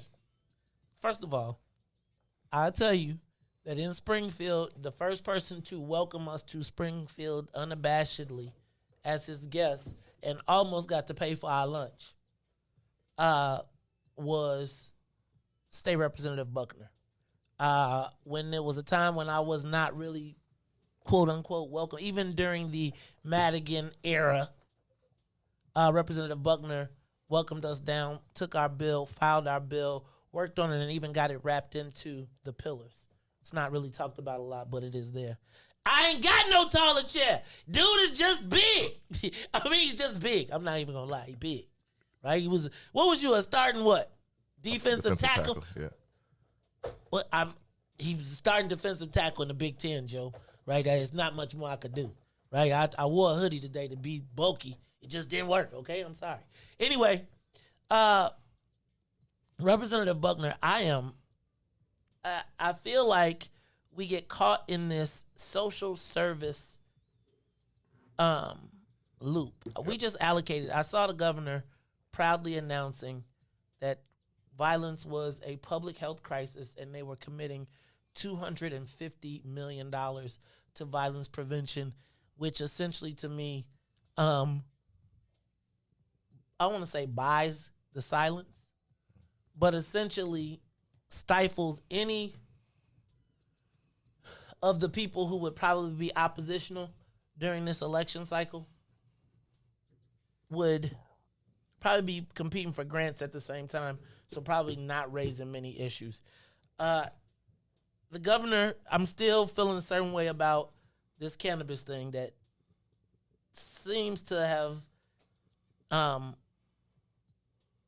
been a send-off to us. I still don't know that any of the black dispensaries have opened. I think we're still in lawsuits, and I think that this is litigation. I mean, the litigation and the suing and all of that stuff really is only for the benefit of the cartels as they continue to get bigger. I look at gaming, right? I'm looking at these guys right now about to go to war about sports betting. Talking about they're going to go to war over there. We've seen these 5 casino bids where one dude got 2 bids. I'm not going to lose. Billions of dollars, and I see three of the same old people being our equity. Right? I look around and I'm going into every gas station in the city of Chicago and I'm seeing machines and I'm saying, dang, we don't get a piece. I go to the suburbs, I see Lottie's and Dottie's pubs, and these people are making, we saw the VGT industry make $120 million in 1 month. We saw the sports bettors making $45 million in 1 day on Super Bowl. We just saw that it is now legal to bet on sports on Illinois amateur athletes. And I don't know how it's working out for us. I feel like the governor, you know how it's working out, gets to walk around and be like, hey, I gave 200, and there's not going to be the fight for economics. And I think that the people that are receiving our economics don't show in our community. I don't feel like we have an ecosystem. Let me say this. So on the first point about violence now being addressed as a public health issue. Did you see it on the front page? the Sun-Times today? Just but just so you should check out the front page of the Sun-Times. Okay. And this should interest you because they had on the front page Chicago cred and opening up gyms for kids to play basketball. Magic Negro Conjurer moments in full effect that I'm not tripping, but I am feeling like violence to me is going to be a campaign issue for black folks that will distract us from every other thing. I think that's true, right? And so let me just say this about the identification or the labeling of it as a public health issue. It is. However, I think labeling it as a public health issue is not enough. Because if you look at the way that we treat public health in this country, it's not enough. We know that renal and kidney failure is a public health issue, right? What do? We put more dialysis places on the corners of all of our neighborhoods instead of fixing the problem, right? And so, to me, that signals that at least we're paying attention, but we're not going to. That doesn't say that we're going to do the right thing, right? And so we got to take that and move it to the next level. Yes, if we get stuck talking on the safety that every neighborhood should already have, if we get stuck on talking on that and not talking about how we build our wealth and grow our. Listen, I cannot name one neighborhood in this city that was black, predominantly black, the day that Martin Luther King Jr. was assassinated, and it's still black today, and is healthier, in a better economic situation, and safer, right? That's a problem. That's a problem. And we can talk about violence and public safety, and we have to, but let's talk about the money. The money is where it's at. Let's talk about the bag. And then we're going to come to the bag, but I guess my question also is Brian Mullins published a list of all of the black elected officials in the state, in the city, county. And we dominate, to the point that we have the most black elected officials in the country. And it still remains one of the worst states in the country for black people. How does that happen?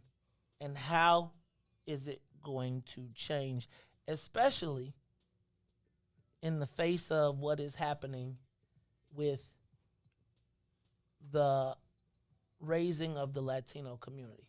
And let me also throw out here, I do not believe in a black and brown coalition. However, I have watched the collaboration in Springfield in a variety of scenarios in which it did work the way it was supposed to work, where the Latinos didn't take from us and they acquiesced. But help me understand, why is it that it seems like all the advances are coming at the expense of black people and not because of black people? Well, first off, you're right. We have a exorbitant amount of black elected power, right?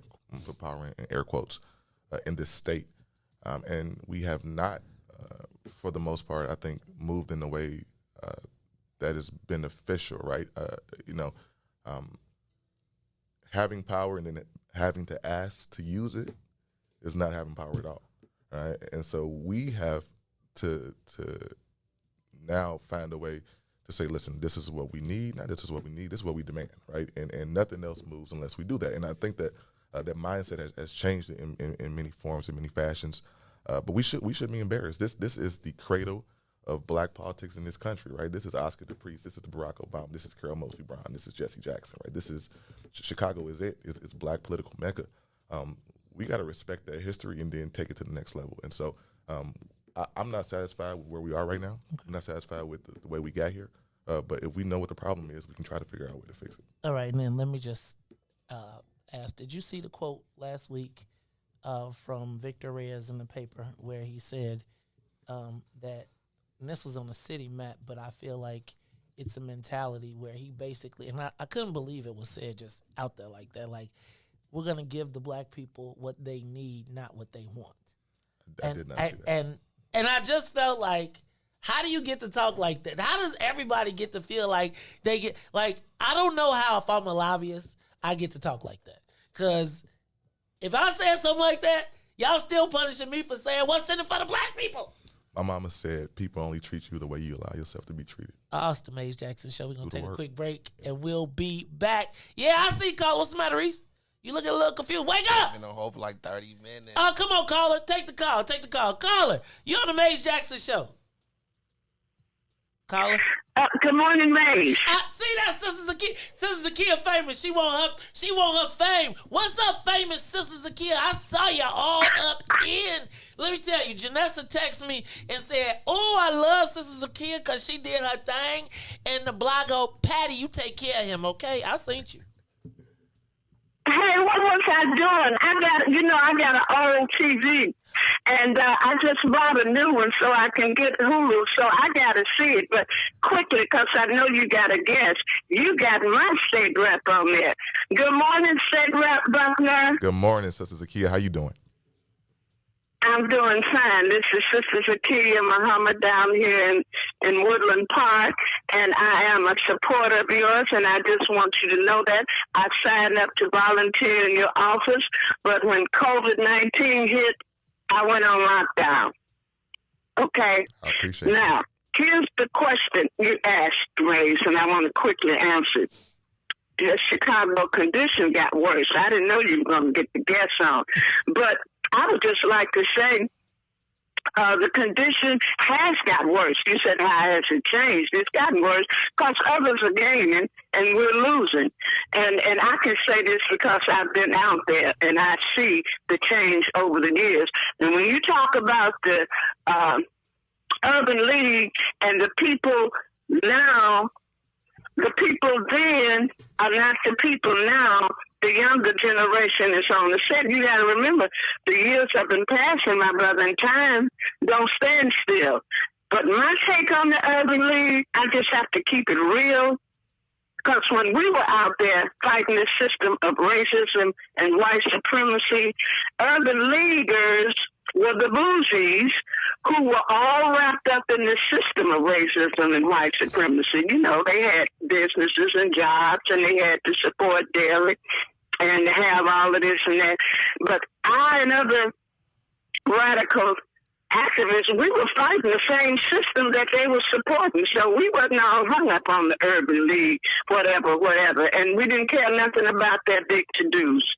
So I would say the gatekeepers who had big positions in business, they weren't fighting. They weren't. And that is why I and other old fighters that are still supporting the young warriors for change, we want to see the old days come back when black people had businesses, and that's who supported Mayor Harold Washington to get in office, the black businessmen, and they wasn't afraid. They came in. So I'm impressed with people like Representative Buckner. But, yeah, it's a change. I support the young people coming in. We're looking forward to y'all making that change. Ain't nobody playing with y'all. You can't have the gatekeepers keeping the doors closed of opportunities. Okay? You can't do that. Urban leaders were not fighters for radical change. I'm just going to tell you. They had it. They were comfortable, and that was it. They didn't reach back like I thought they should have reached back. So that's my take. Thank you. I'm just saying that. Nah, I hear you saying. See? Thank you, Sister Zakia. So the big thing I think when in a space like that, right, is we look that though the that is the act. To me, a lot of those people are the access points to these corporations, right? And what winds up happening is, and this is where I think you got to figure it out, because it's only so many times you're going to call me all type of names and I'm going to try and open a door or a gate or try to open the gate. And one of the things that I feel like we have to do is, in our generation, right, is take away that them and us. Like, to me, like, I just feel like the people that could be most influential are often the most castigated, and so it just makes a closed door. Like, if I know that I was at the Urban League. I was at the Urban League with the plan of opening doors, right? But it's only so many times if I come to an activist event, when you done call me a sellout or Uncle Tom because I'm a member of a Black Greek-led organization, now I can't be legit, and I fight for you every day, right? we create these spaces, and that's why I'm talking about an ecosystem, right? It's like we get points in our own little space, but if we're going to, part of the reason we don't get there is because, again, if you calling me a sellout and they welcome me in the door, I'm not going to just keep walking into abuse. You got to make it, we got to open the doors both ways. Listen, there's a way to do that, and I think, Maze, I've heard you talk about this for years, about making sure that we're aligned and not working in silos, right? So government, business, the private sector, labor, the streets, the faith-based organizations, right? You see that? See that? He's spitting lit to y'all right now. He's spitting WIIFTBP lit, just in case you don't know. Go ahead. But that's real, right? And I think you create that network, and through that network, you infuse it with some aggressive accountability that makes sure that people makes sure that people are doing what their job is, and that's how we create some real cohesion. Because you're right, people are going to run to where they feel loved, right? People go where they're celebrated, not where they're tolerated, right? And so we got to figure out a way to do that. And with all that, the question for all of us needs to be, what's in it, right? As you always say, but also we have to keep people accountable and say, listen, don't tell me you love me, show me you love me. That's a good point.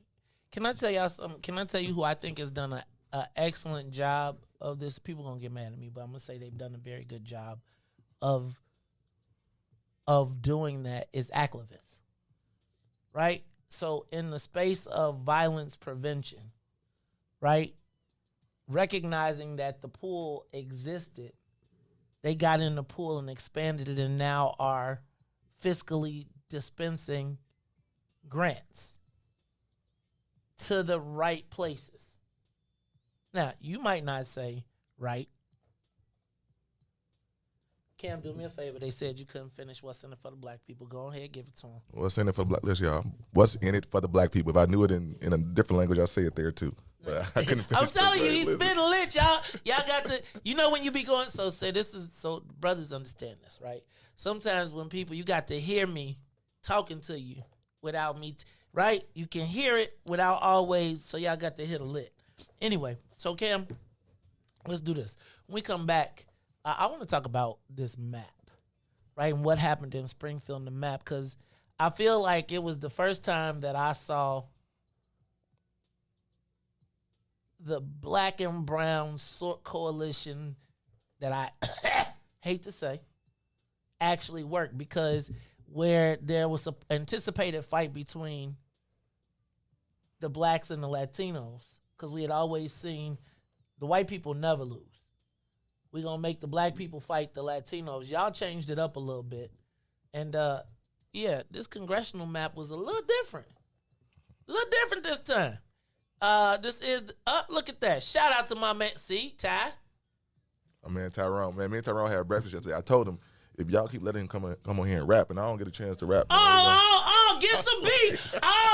We gonna have a battle. Look, you know what? Matter of fact, we gonna have us a battle at the What's in it for the Black People What's in it for the telethon. At the telethon, we gonna have a battle. Matter of fact, Ruthie. Now we putting Cam in, Tyrone, Muhammad in the battle. Don't make me get in there. Let's do it, y'all. All right, y'all. It's the Maze Jackson Show. We're going to take a quick break. And then when we come back, I want you to talk to me a little bit about what's going on with the remap process in Springfield, because I read in the papers that the general didn't get his way. I was like, wait a minute, y'all. Now, I remember back in the day, boy, he used to say some of these people's names, and everybody had to look down when they came in the room. What y'all down there trying to get a little lively, a little spicy down in Springfield? I really wish y'all understood some of the things, because then I really wish, like, could you tape some of this stuff, please? Because I just need to be a fly on the wall. Look, this is the Maze Jackson Show. We're going to be back. We're going to talk to State Representative Kim Buckner some more. Plus, don't forget, we got the telethon.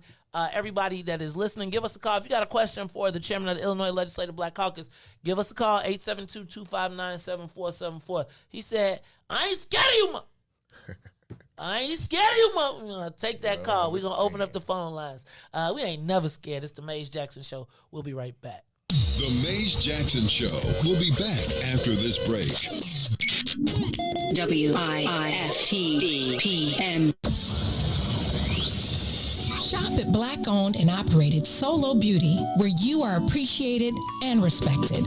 Located at 8158 South Cottage Grove, Solo Beauty can supply all of your black hair care needs. Solo Beauty is open from 11 a.m. to 8 p.m., Tuesday through Saturday. And now, traffic and weather.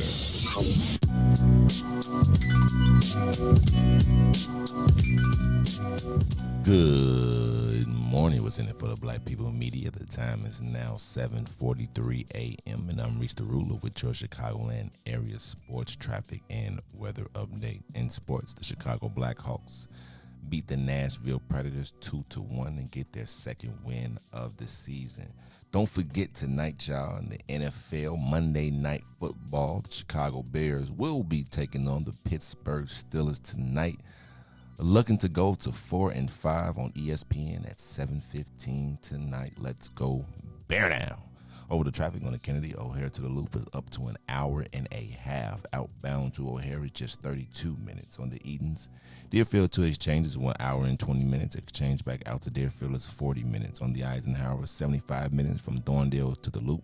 Back out to Thorndale is 44. On the Stevenson from I-355 to the Dan Ryan is 1 hour and 6 minutes. 1 hour about outbound.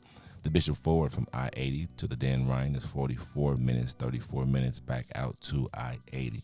The Dan Ryan is 19 minutes to the Loop, 15 minutes back out to 95th. On DuSable Lakeshore Drive South, 55th to Jackson is 14 minutes. Jackson back out to 55th will be 8. The north side of things, Randolph to Bryn Mawr, 8 minutes. Bryn Mawr back to Randolph, 12. Today's weather is currently 50 and sunny. Today is a high of 63 with a low of 48. I'm Reese the Ruler, and here's Valerie here on The Maze Jackson Show.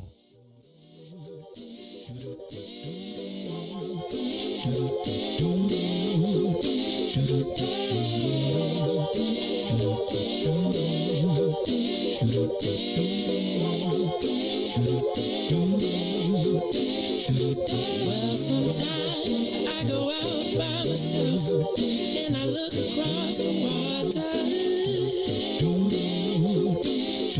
And I think of all the things, what you're doing, and in my head I paint a picture. Since I've come home, well, my body's been a mess, and I miss your ginger hair and the way you like to dress. But won't you come on over, stop making a fool out of me. Why don't you come on over, Valerie?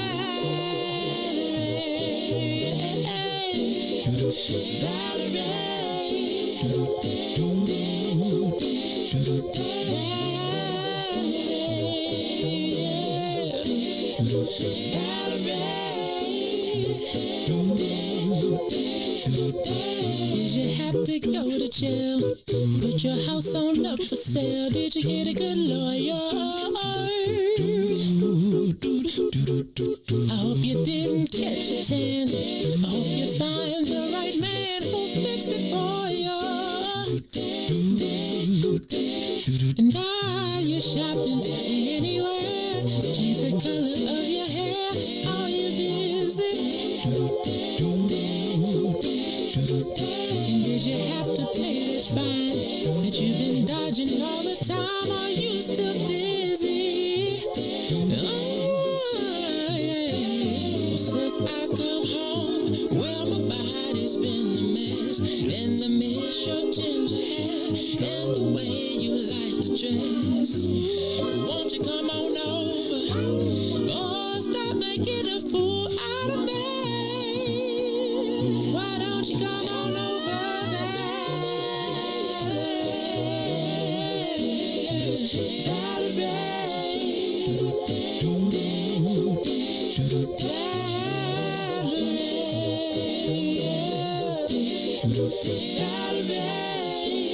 You are listening to the Maze Jackson Show. I'm your host, Maze Jackson. Got my man Cam Buckner, state representative of the 26th district, in the building. Hey man, you was in here singing the songs like you know Valerie. He was in here, Valerie. What you doing, man?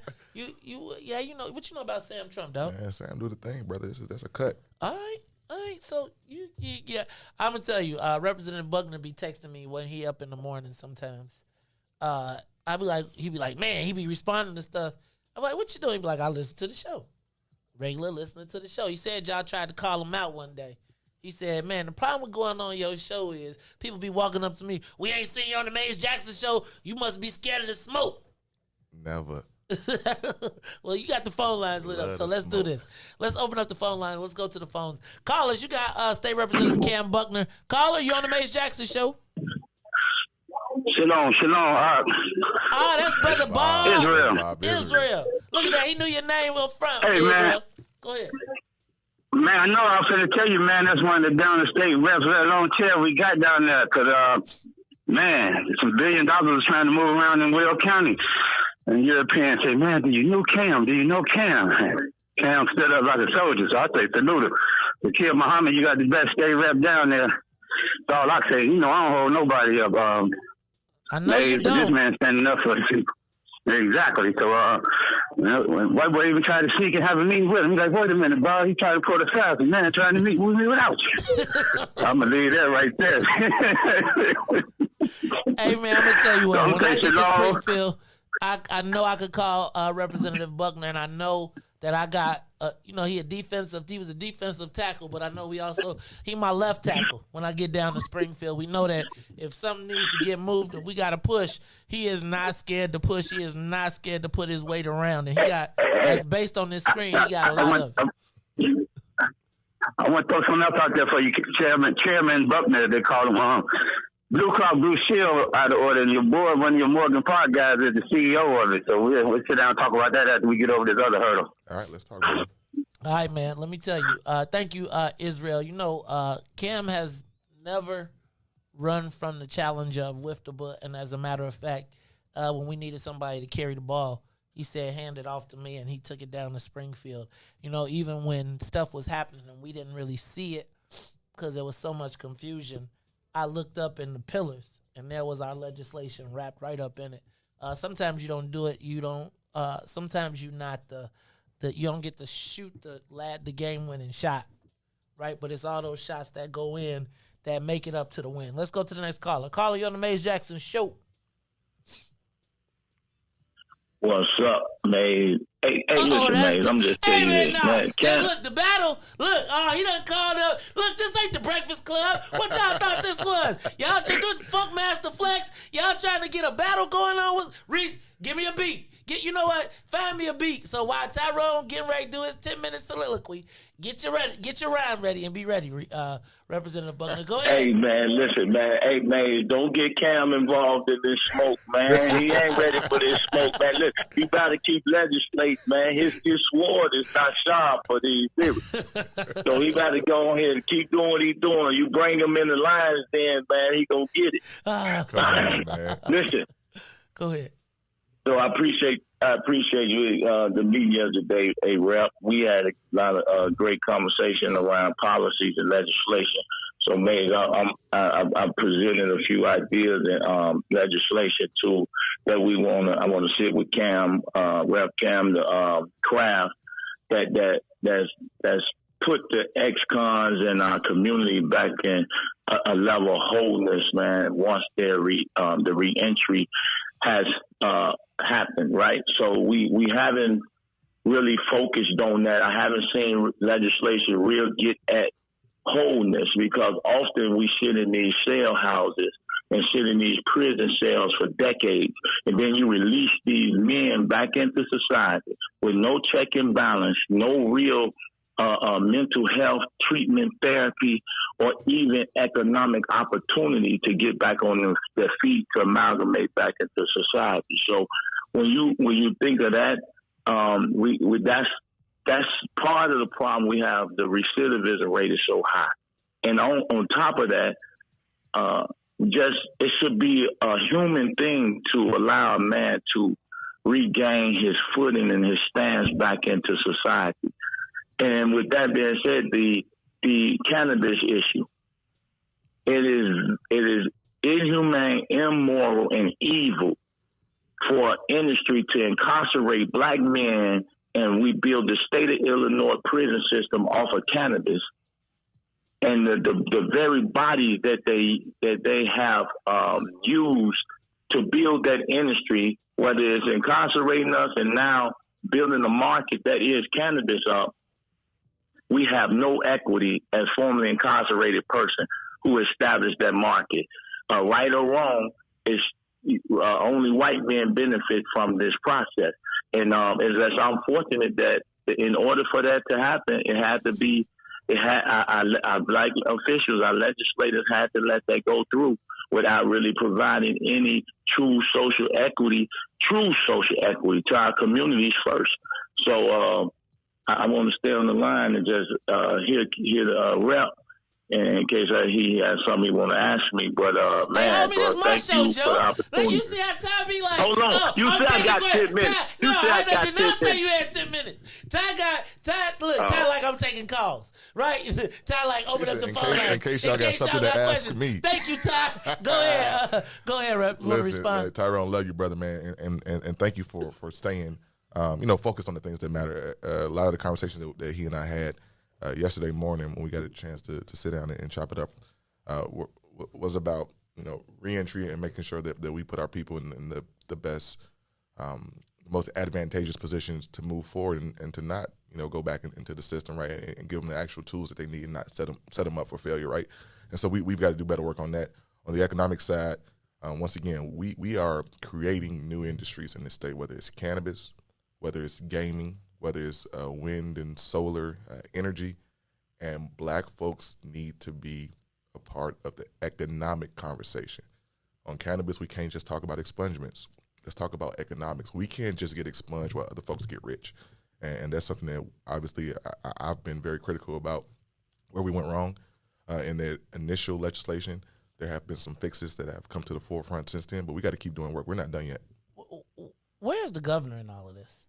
In this cannabis thing, like I feel like he gets a pass, right? Like Toya's all mad at me now. She don't even want to talk to me when she see me in the hallway. I was like, that's my girl, but it's like, sis, I don't understand how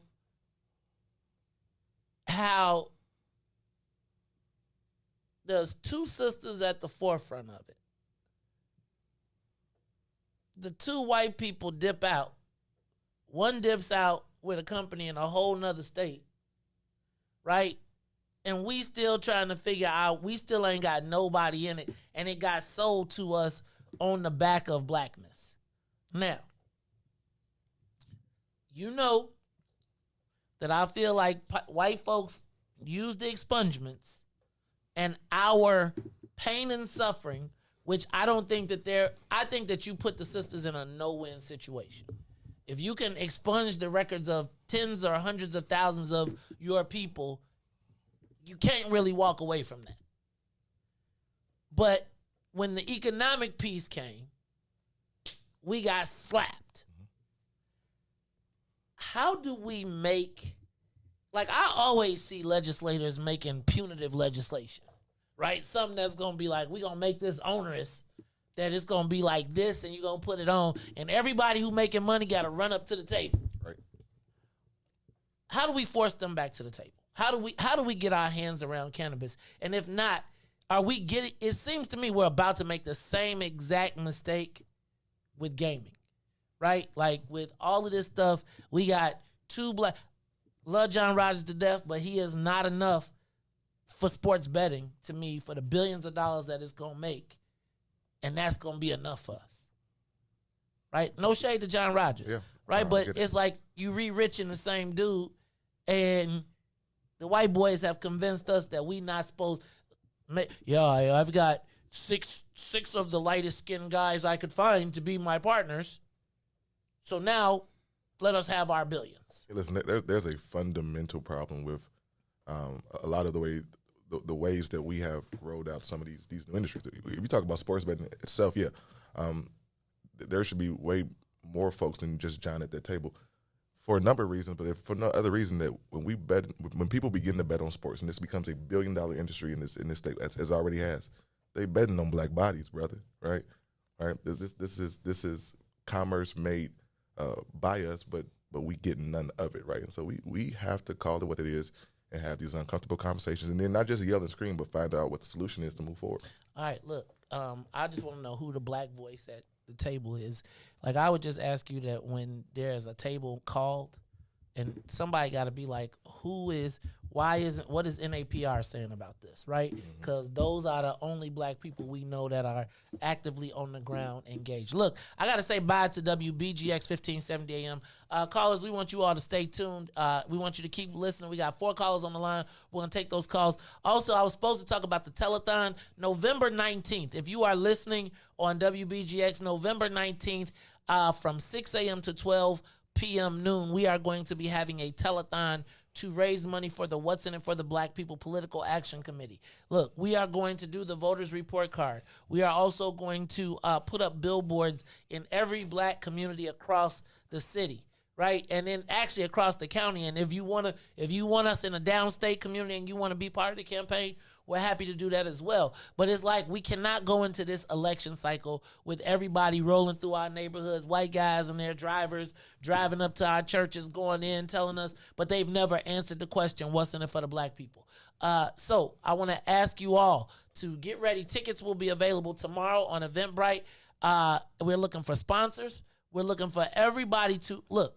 What's in it for the black people has to be our question this election cycle. And if we can't get our elected officials or our preachers to ask it, then we need to make sure it's front and center everywhere they go so that they cannot ignore the question. Look, it's the Maze Jackson Show.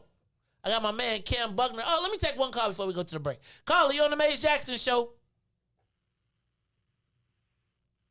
Caller? Good morning. Good morning. Yes, Paula Robinson. Hey, I just Paula. want to thank. How you doing? I want to thank Representative Buckner and his staff for being accessible, because you're right. In terms of throwing the ball to somebody who is, first of all, going to take the call and catch it and run with it, it is wonderful. And, you know, we've been focusing on this whole Green New Deal. Illinois did something wonderful with CEJA in terms of focusing on new growth industries and returning citizens and putting something innovative together. When we saw the CEJA pass and it looked like this Biden infrastructure plan was going to pass, we were calling during the veto session. People were like, there's nothing, you know, anybody can do. But he was listening. He was challenging us to do our homework. And basically, when we talk about these new growth industries, you're right. We cannot keep training black folks for jobs that don't exist now and aren't going to exist in the future. So when we look at aligning what you're talking about today, these economic ecosystems, where we are aligning what's going on in policy with what's needed in a community agenda, this is the work we have to be doing when the legislation is off session. You know, the stuff that you're doing with basically the poli-sci 101 is civic engagement for us. So I'm focusing on not whether we're better or worse, how we get more better. And the things that we're talking about now, where we have, just as you said, more African-American legislators than anywhere, there is absolutely no reason that we do not focus on some innovation to some solutions that we know we need. So I'm excited about what's going on. I see the sea change, and anything I can do to get behind it, to lead it, to put some connective tissue around it, that's where we got to be committed. Thank you, Paula. That is Paula Robinson, always active and always pushing us, motivating us to do things better. It's funny because Paula is always in my inbox like, keep going, and always adding to. So thank you, Paula. Look, we're going to take some more calls. We got State Representative, Chairman of the Illinois Legislative House Black Caucus, Cam Buckner, in the building. We're going to get Riis with some traffic news and weather. We're going to get us an intro, and we're going to get right back to it. It is the Maze Jackson Show. The Maze Jackson Show will be back after this break. WIIFTBP. Broken screen? Crash system? Are you in need of spyware or virus removal from your computer? Well, contact RPC Computer Repair in South Shore and let us help you with all your computer repair services and print needs. Need office or print production services, copies, scans, fax, or even notary service? Then stop by and support RPC Computer Repair and Print Shop, located 1741 East 71st Street in the 71st Street corridor, newly revitalized South Shore areas, and let RPC be your one-stop shop, where we believe RPC is your PC. RPC Computer Repair is also a UPS access point where you can drop off and pick up your important packages. So let RPC be of service to you.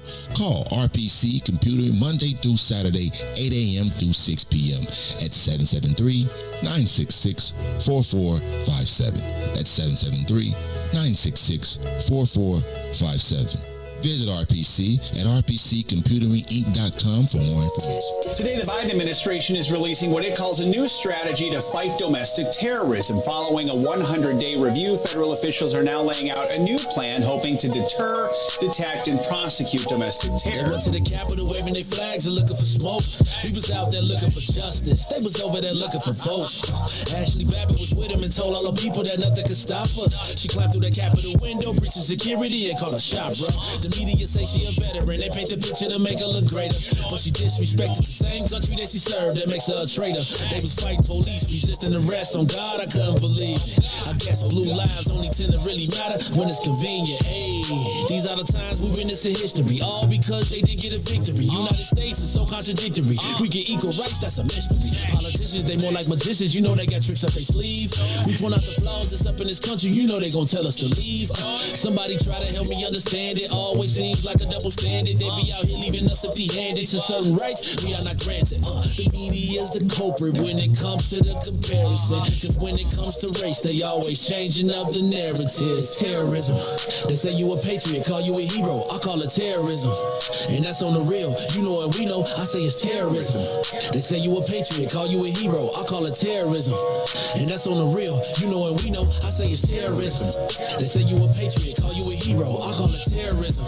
And that's on the real. You know what we know. I say it's terrorism. They say you a patriot, call you a hero. I call it terrorism. We still out here trying to get our reparations, but the government pump faking out here hesitating. I'm out here trying to keep my peace, so I keep meditating. The media make us look bad, they taint our reputation. Look, it's so sad that COVID causing toe tags. You claim you so patriotic, but you ain't wearing no mask. You out here wildin' with your MAGA flags and showing your ass. You wanna be part of some type of revolution so bad. Look, you talk revolution and constitutional rights, homie. I guess we forgot about back in the days when all of the business was whites only. Yeah.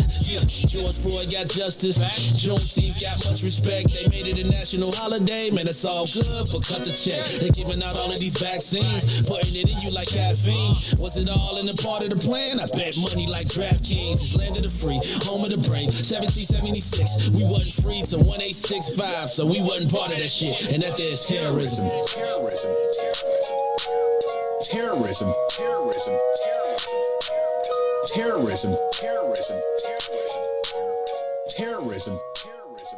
Back to the Maze Jackson Show.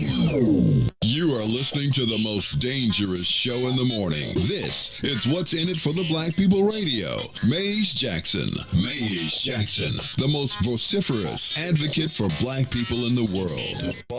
For Ruthie Moore, for Todd Stoger, I am the host of the Maze Jackson Show, asking every single day, what's in it for the black people? And if you don't like it, you can still tell them Maze said, Mayor Lightfoot, man, we ain't accepting that. We ain't accepting that. Let's go. Yeah. Let's get down to business and go ahead and address the facts, man. Lightfoot seems more lesbian than black. Rahm Emanuel's another case. He was just as tired. Act 50 closed schools left much to be desired. Police had Anjanette naked on that body cam. They suppressed the footage so it couldn't touch a lot of hands. Reminds me of that 16 shots in that cover-up. Both of them similar, so I went and dug it up. George Floyd killed, a lot of riots happening in the town. Southside burned and they wouldn't let them bridges down. Grandmother sick, need a prescription and plus a couple groceries. You gon' have to travel just to get it now. COVID-19 out here shutting all the business down. Not enough SBA loans to even give around. So many failed businesses that you can put them in the pile. If you don't survive the pandemic, it's gonna sit you down. We sing, dance, play ball, entertain, and crack jokes. Government infested black neighborhoods. neighborhoods with crack smoke. System that milked us so bad we got lactose. Still trying to find out what's in it for us black folks. We sing, dance, play ball, entertain, and crack jokes. Government infested black neighborhoods with crack smoke. System that milked us so bad we got lactose. Still trying to find out what's in it for us black folks. Shout out to Willie Wilson, hope one day you get to send it. We need some different players in the game to handle business. Too many shady characters like Madigan and Blago. But when you really break it down, it's typical Chicago. City full of gangsters, it's what the land was built on. Same streets with hood legends, DNA get spilled on. Carjackers out here lurking, trying to get they steal on. Looking for a block to put them Hellcat wheels on. Let us give bogus appraisals a red line. Car crackers out here getting minimal fair time. And I'm concealed carry, I stay with the pipe. Illinois gun laws giving minimal rights. Stay up on the swivel, make sure I'm moving tight.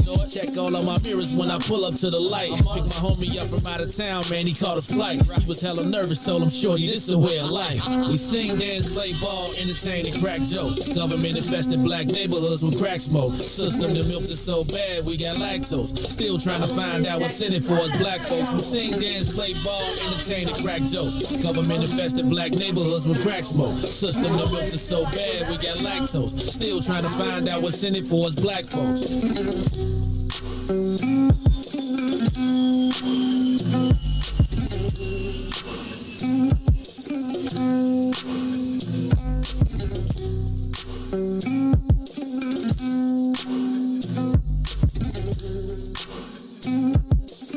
Wake up, Chicago! Wake up, world. This is the Maze Jackson Show. I'm your host, Maze Jackson. Got my man DJ Riis the Ruler, Mr. Business in the front, party in the back. Riis Tennille sent me a picture of my business in the front, party in the back. She said, actually, you are the original Maze. I was like, I can't say that because you know Riis going to be like, I invented the business in the front, party in the back. But I think Ruthie came up with that, though. She's like, business in the front, party in the back. Stop it, Ruthie. In the building, we got my man, State Representative Cambium Bugner. I see you going for the long locks. Is that like the natty? What you doing, man? I still have not figured out what this is, man. Okay, I didn't know I could grow hair. This is a new COVID thing. Okay. Oh, COVID. So you was messing around during COVID. So what was you used to be, was you a bald dude, regular? I shaved my head for the first time when I was 15 years old because my football helmet fit better. And I just never tried to grow after that. Oh, okay. And then I was just like, figure it out, you know? All right, so in the building, State Representative, Chairman of the Illinois Legislative House, Black Caucus. Some people say he is like one of the speaker's like henchmen. Like, what's this? Y'all playing like mafia music in the background. What's this? What's you put? Hey man, it's the Illinois Minati, bro. You come in. Yeah, son. Hey, man, the speaker want to talk to you. Well, I'm here to give you a message. I'm here to make you an offer you can't refuse. Now I gotta tell y'all, there is something beautiful about the concept of the black dudes being the ones been sending the messages. I gotta be honest with you. You know I'm a big fan of mob movies and all that stuff, so I just be like, I can imagine the speaker say, Kim, the moderate caucus is, they don't want to go along with the family. So Kim, I want you and a few of your friends, and I want you to go over and I want you to talk to the moderate caucus. I want you to grab that Mike Zalewski. I want you to tell that Jay Hoffman, you tell him that the speaker said that we really need you to get with the program. Now I understand that you in the moderate caucus, I understand, guys, it's a new regime, and sometimes it's hard to get with the program. But there's some new black people in town. New black people. I want you to understand that, did you see the movie The Godfather of Harlem? I want you to understand. See, I understand you're not used to black men in charge. So that's why I'm sending my man Cam, Luca Brazzi, Buckner over to see you. Now, you don't want to see him get upset. He's a big guy. When he darkens your doorway, you start to think twice about the legislation. Kim, can you go ahead? I want you to go over to the Stratton building. And I want you just to have a conversation. Is it okay, Kim? I gotta be honest with you. In my mind, I'd be thinking you enjoyed that too, didn't you? I did. You know, for it to be a black man, you know what I'm saying? Yeah, I'm on my way. Kim, I'm in Scotland right now. And people are getting a little antsy. So I'm over here. The meeting of the bosses is over here in Europe. So Kim, while I'm gone, make sure things stay in order. Because I'm going to bring my son home. And I don't want any problems from any of you guys. That's that. I'm telling you. Yeah, I could write a book. I'm telling you. I just can't. I just appreciate that. All right, so I'm out of my feelings. Well, but as I'm talking about this, Kim, Representative, yeah, it seems like they're trying to consolidate the gaming industry here in Illinois. Seems like there's people coming from all over. Even tried to move $6.5 billion. And we wouldn't let me wet my peak a little. It seems like there's people all over. It's sports betting. We got casinos. You know, it was a time in our neighborhoods when we controlled the numbers and the policy. And now you've got these multi-million-dollar corporations coming to the neighborhoods. But they don't want to let the black people wet our beak a little. Representative Buckner, how do black people get a piece of the action? So we I'm gonna give you a break. You can use your regular voice now. No, but seriously, on a real tip, man, we have to look at all these moving pieces and what's going on around us. We cannot forget our history. We cannot forget policy. Right, and what happened with policy? I live in Bronzeville, right? We can't forget policy and what policy turned into. Right. We can't forget the Illinois lottery, the dream that we were sold in the 70s with the lottery and what it would do for black communities. So instead of just having an aggregate kind of residual hand-me-down from some of the stuff, we once again have to be at the table. We have to be a part of the folks who are making the decisions, the people who are not signing the checks on the back but on the front. Oh, right? You trying to pull a Willie Wilson? Those folks. That's where it's at. All right. That's where it's at. And so as we look at sports betting, as we look at VGT stuff, as we look at the casino, the Chicagoland-based casino, the question has to be asked: Where do we fit? What's in it for the black people? What's in it for Ask the black that people? question. And so I think part of that is the Illinois Legislative Black Caucus and the Chicago the Aldermanic Black Caucus, we got to combine on this, right? Because so now that we've passed legislation in Springfield to allow for the land-based casino, and now the city will decide where that is located in the city. And Alderman Irvin, Chairman Irvin, and my good friends within that caucus, I think they got an opportunity to push this, right? Because listen, if we look at places like, for instance, in Richmond, Virginia, where my good friend LeVar Stoney is the mayor, he went out and found a black corporation to open up the casino in Richmond. So it's called One Plus, because Casino One Plus. The brother who runs it is a brother named Al Liggins. It's going to be the first and only, well, not the first, but the only black-owned casino in the country. We should be talking to those folks to figure out how they did it. And so that's my point. Like, Representative Buckner, one of the things that happens all the time is that, you know, when we talk about equity, like right now I'm watching this, there's about to be a big war forming right now in the city council about these sports betting and who will be allowed to do sports betting. And you got the White Sox and the Cubs and the Bears, and well, not the Bears, because Neil Bloom is teamed up with the Bears. That's why he's running them up out the city, so he could get it with his casino. But I and I look at this, and as this debate goes on, I say, who is the black voice in this debate? And it's no shade to John Rogers, but I often feel like we are put in a position where we're fighting for one rich guy. Like the Black Caucus, they throw the one rich black dude up in front of y'all that everybody knows, and then make it all about him for y'all, and the rest of us get played, and then we don't even get no tickets to the gala.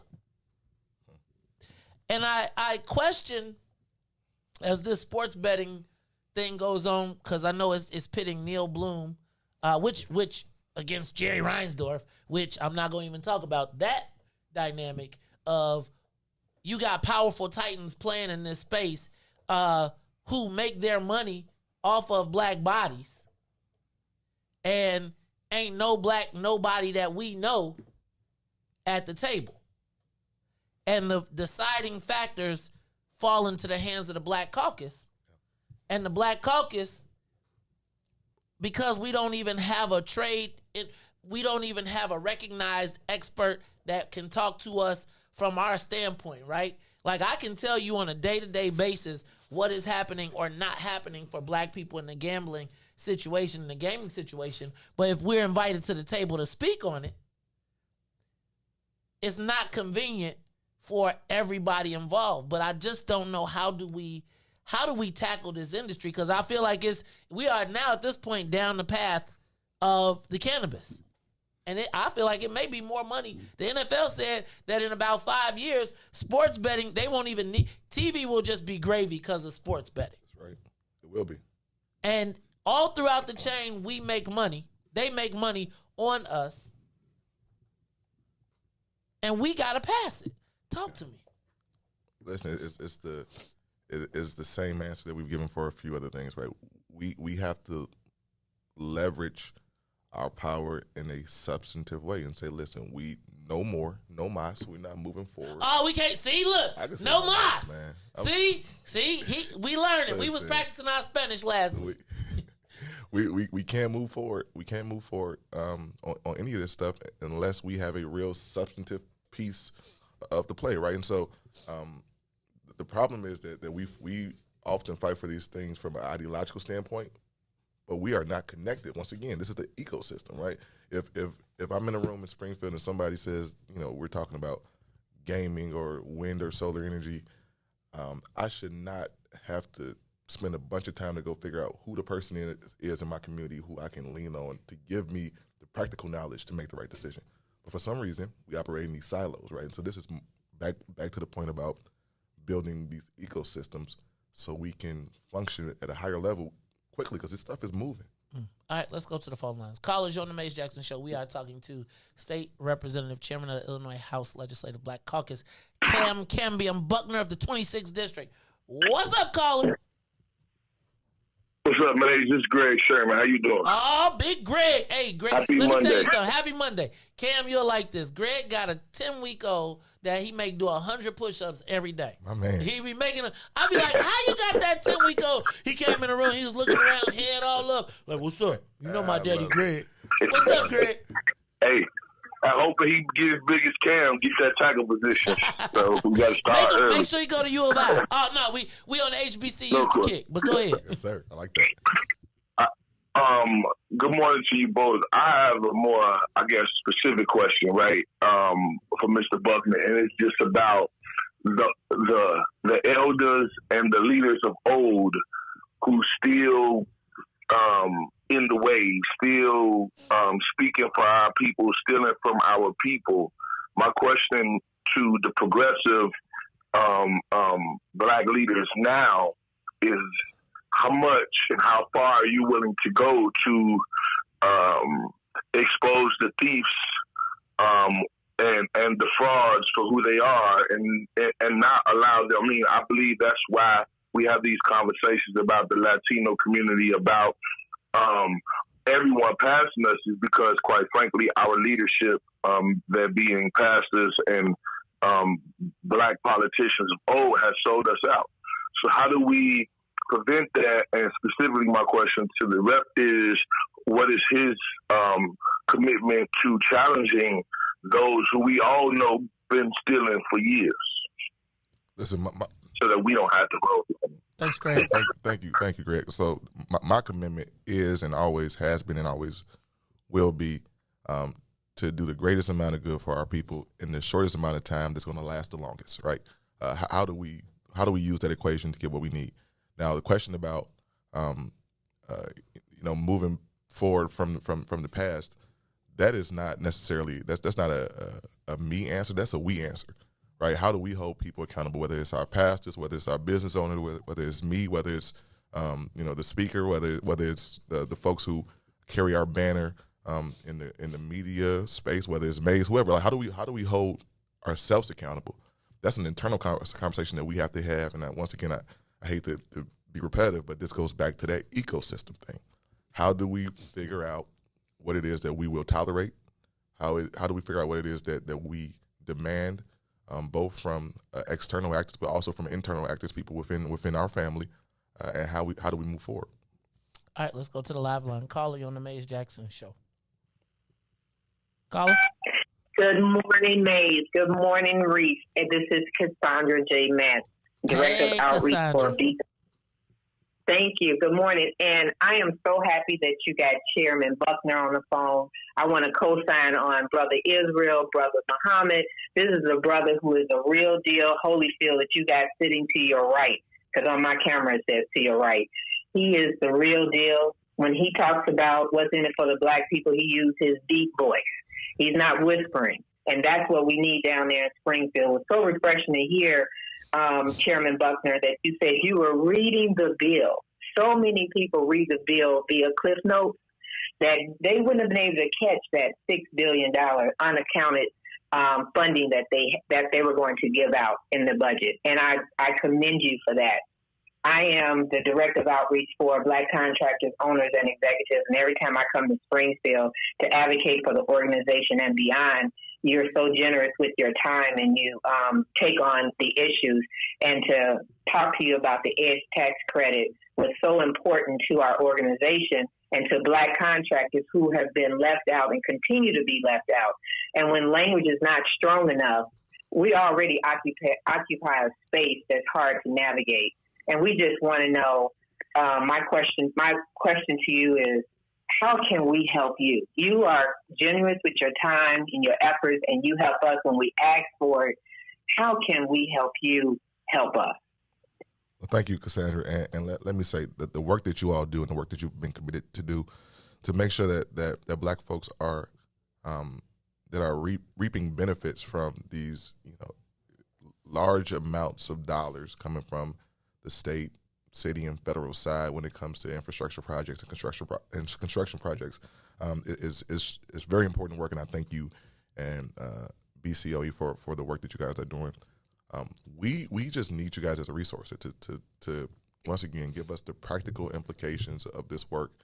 We know that we are not doing enough when it comes to making sure that our folks have contracts when it comes to construction. We know that we go pass construction sites throughout this state, and we don't see folks who look like us. And we know that we see license plates from places like Indiana and Texas and Florida when we got folks right here in our community who need jobs. We have construction firms right here in our companies who have the ability not just to be subs, right, but to be prime contractors on this stuff. And so the work that you guys are doing to advocate is important. We just want you to continue to feed us that information so we can therefore make the requisite decisions in Springfield to move the ball forward.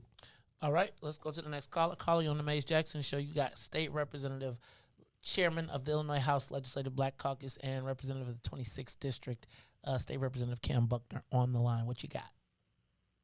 Good morning, Mays. Hey, I'm talking Byron! Byron finna get you. Man. Come on, Byron. No. I'm going to be nice because I think all of them should just retire. They're failed us. One question you always ask us is, what significant thing have the Black Caucus provided for the people of Chicago? What you live in the Brownsville, you say, right? Do you talk to the people of Brownsville about how crime is out of control, how the kids are not learning in school, they're not learning how to read and write, but you're passing all these sex education things for them to dwell on? What concrete things have you accomplished for the Black community in the Chicago area since you've been in office? First of all, I'm not sure what sex education thing you're talking about, brother. All I'm saying is that in fifth grade, they're teaching kids all about the penises, the vaginas, and all that nonsense. I didn't vote. Focusing on that. Brother, I don't know what you're talking about. But to answer your question, I live in Brownsville. I understand inherently the issues that are going on in our community with public safety, with violence. There was a shooting on our block 2 nights ago. I'm from here. I'm not going nowhere. This is a part of the reason I do the work that I do. What are you doing about it, though? It's been this for a while. You gonna let me finish, brother? You gonna let me, my brother. You Okay, let me let him finish. Byron, you said just gonna be nice. We can talk at a regular tone, brother, and still be passionate, right? Can we do that, right? All right. So listen. As I started when I started this conversation, we have not done enough. I stand on that. There. If we look at our communities, once again, our communities are not where they should be. We look at the people around us and the communities around us and how they grow, they flourish, they thrive. We are asking our children to live and to compete in an untenable situation. We have not done enough, period. And that's the ecosystem. That's legislators. That's people like me who sit in these seats. That's the business community. That's the faith-based community. That's all of us, right? So then the question is, how do we take what we know and turn it into some actionable change, right? So I can rattle off facts about bills and laws that we've passed, right? But the proof is in the pudding. Our communities are not where they need to be. So how do we take dollars and resources and put them where we need them the most? How do we put our children, right? I'm talking about our young people at this point. How do we put our children in a position to function and to perform and to thrive in this city? There are 4-year-olds getting shot every weekend in my district. That's a problem, brother. And there is nothing that has happened in Springfield or on 121 North LaSalle or at the U.S. Capitol that has stopped that in this generation, right? And so, no, we have not done enough. You're not going to get me to argue with you and say that we should be patting on the back. No, we got work to do, brother. And I would love if you could help me do it. What he was talking about was the sex education where Pritzker signed into law the no parental notification law that just passed. And then I think the sex education beginning at as young as 5 years old. One of the things I do think we do see oftentimes is our values are not represented by our legislators. They are more represented by Personal PAC, who has a stick that is probably stronger than the black community in our community. Would you say that the special interest groups have more influence over the Black Caucus than black people? Listen, special interests in politics have an extreme amount of influence, period, right? They beat the drum, they write the checks, they make the noise. A question was asked earlier, what can we do? I'm going to implore Brother Byron and everybody else who's listening to this, everybody under the sound of my voice, that being engaged and involved in this civically means that you are there from start to finish, right? Now, we get mad at politicians when they come and knock on our doors when it's time to vote for them, and you should.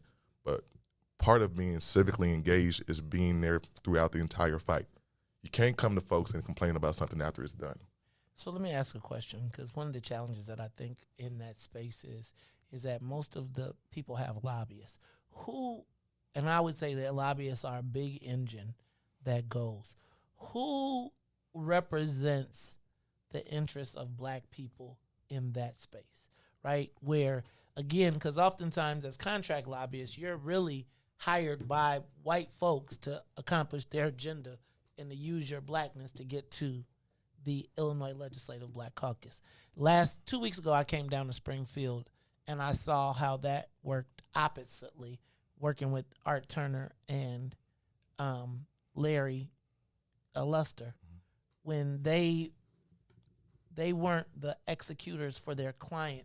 They were telling their client what they needed to do right, as compared to the client telling them to use their power to crush black folks. How do we, like, when you look at something, how do you know, like, man, black folks is going for this, or the people I represent are going for this, or they ain't going for that? Because oftentimes there's, in my estimation, we don't have a black presence in Springfield. We have black people who work for white companies who, like me, when I was there, tried to slide stuff in here and there, as compared to somebody being like, all right, do y'all pass it off and be like, what does the Black Council say?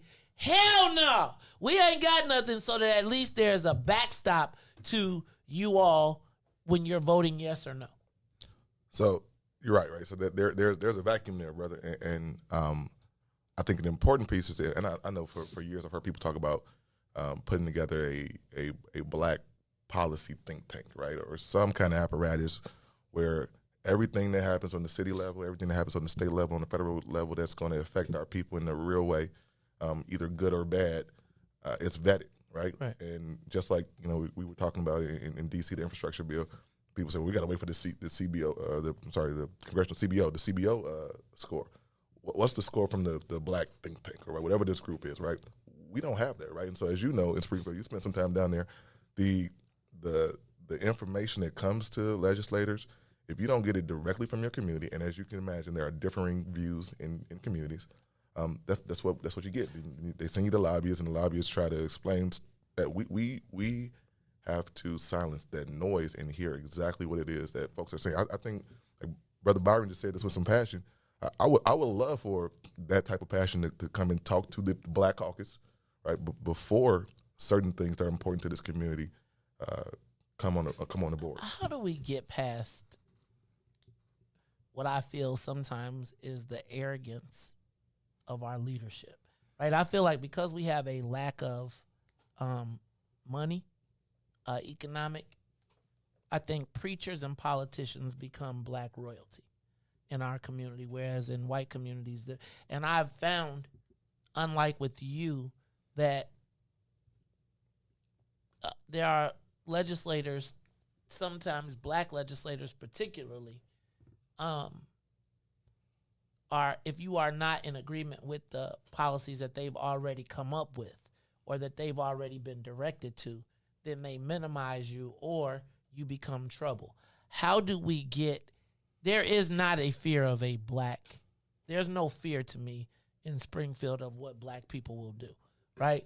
I think that they put y'all in an island, they surround you with people who kiss y'all ass all day and all night, and you see it then when you get into the real world, they put you in a bubble. So you might live in a community, but they taking you to dinner downtown. They taking you to all the stuff. So you no longer are part of your people, and you start to feel like I'm better than. Or like this person is opposing me, so instead of them being an asset, they become ostracized.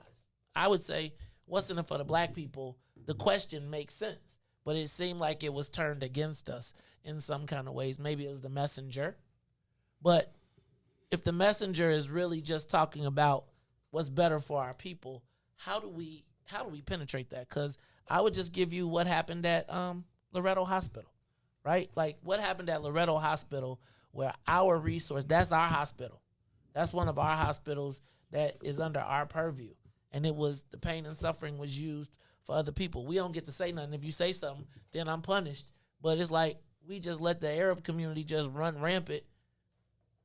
How do we get past that royalty complex? Listen, that's a deeper discussion, brother. I don't know the answer to that, but what I will say is this: people continue to say that the system is broken. The system ain't broke. The system works the way it's supposed to, right? This is the way the system was built, right? So we got to tear the system down and figure out a new system that works for us. Oh, Jesus. Are you with Ruthie and burn it down? God. Listen, burn it down, brother. Oh, Lord. Riis, don't you be back there nodding either. Look, y'all, I'm too old to be trying to get. You see this? My daughter's sending me pictures of my grandbaby this morning, and y'all talk about burn it down. I'll finally get me. I can't burn it down. Look at that baby. That's why we burn it down for her. We burn it down for her, right? Burn it down for that right there. Exactly. All right, y'all. Look, we're going to talk about it some more when we come back. Plus, we're going to take your calls.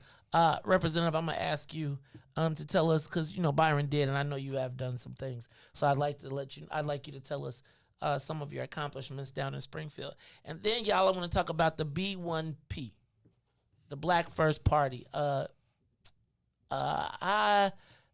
put out, last week I was trying to decide. I was frustrated last week because I had been piled on by a lot of people saying that I'm going to be a damage, I'm going to hurt my wife, and y'all know so I figured, I'm not usually one of the people that, if you tell me what I can't do, then I got to figure out how I got to do it. So I am asking to meet, if you live in a black community, if you live in a black ward, a black township, or live in a minority area, but you don't have a black voice, we want to come to you. We want to come visit you. We want to come help you organize your voice, because it always decides on how we can help or how we can hurt.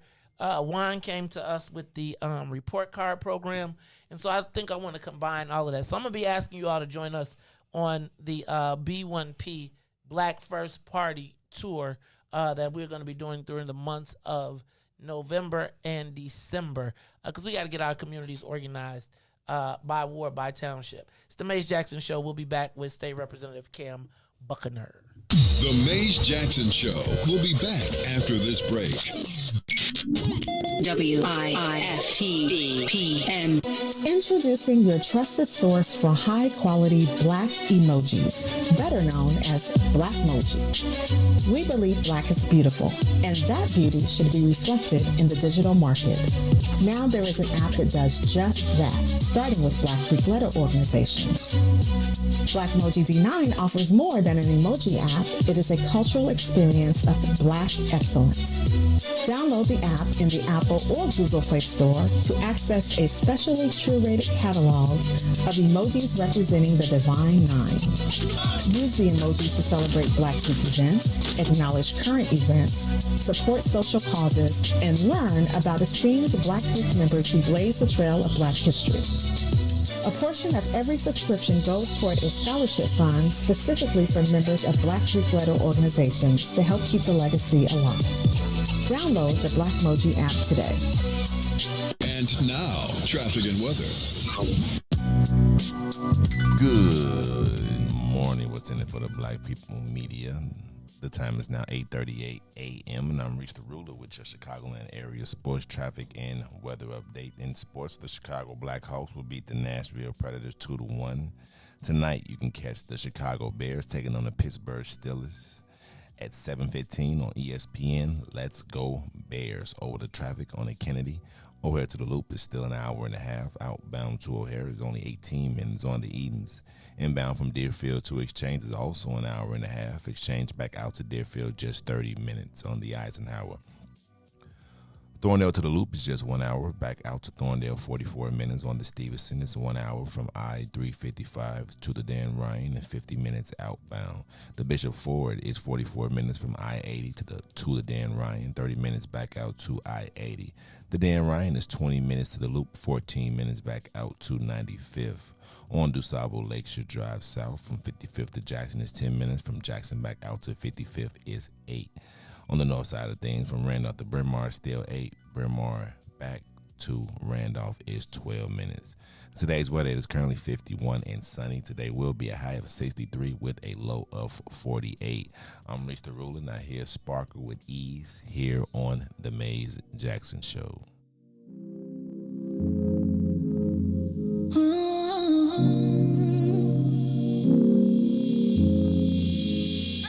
You see me, you see him, my best friend. He hold me down like ankles fighting the waves. Apply not to my crime, yeah, I do time. Till I'm with you, I'll be counting the days. Yeah, ooh, been through so many things, but we always get through. Yeah, ooh, it ain't always perfect, but it's worth it.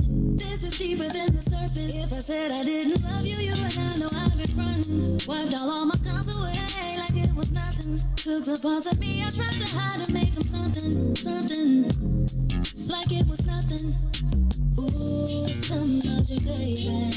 Ooh, you know you drive me crazy. Ooh, you give me peace of mind. Ooh, let me tell you why. You make it easy. Say, to take it easy. Say, feel so weak. Say, easy to love. Say, to take it easy. Say, feel so weak. Say, easy to love. I never thought that I would give it to you, but now I don't think it's the time. I won't do it. I think it's cause the way you talk to me. Know how to say it without making me feel little. You're gracious even when you pop off on me. When you get done, I gotta let something to drop off on you. Because you earned it with the time you took like to put it that way. You got me liking to get put in my place. I didn't love you, you and I know I've been frontin'. Wiped all my scars away like it was nothing. Took the parts of me I tried to hide to make them something, something. Like it was nothing. Ooh, some magic, baby. Ooh, you know you drive me crazy. Ooh, you give me peace of mind. Ooh, let me tell you why. You make it easy to take it easy.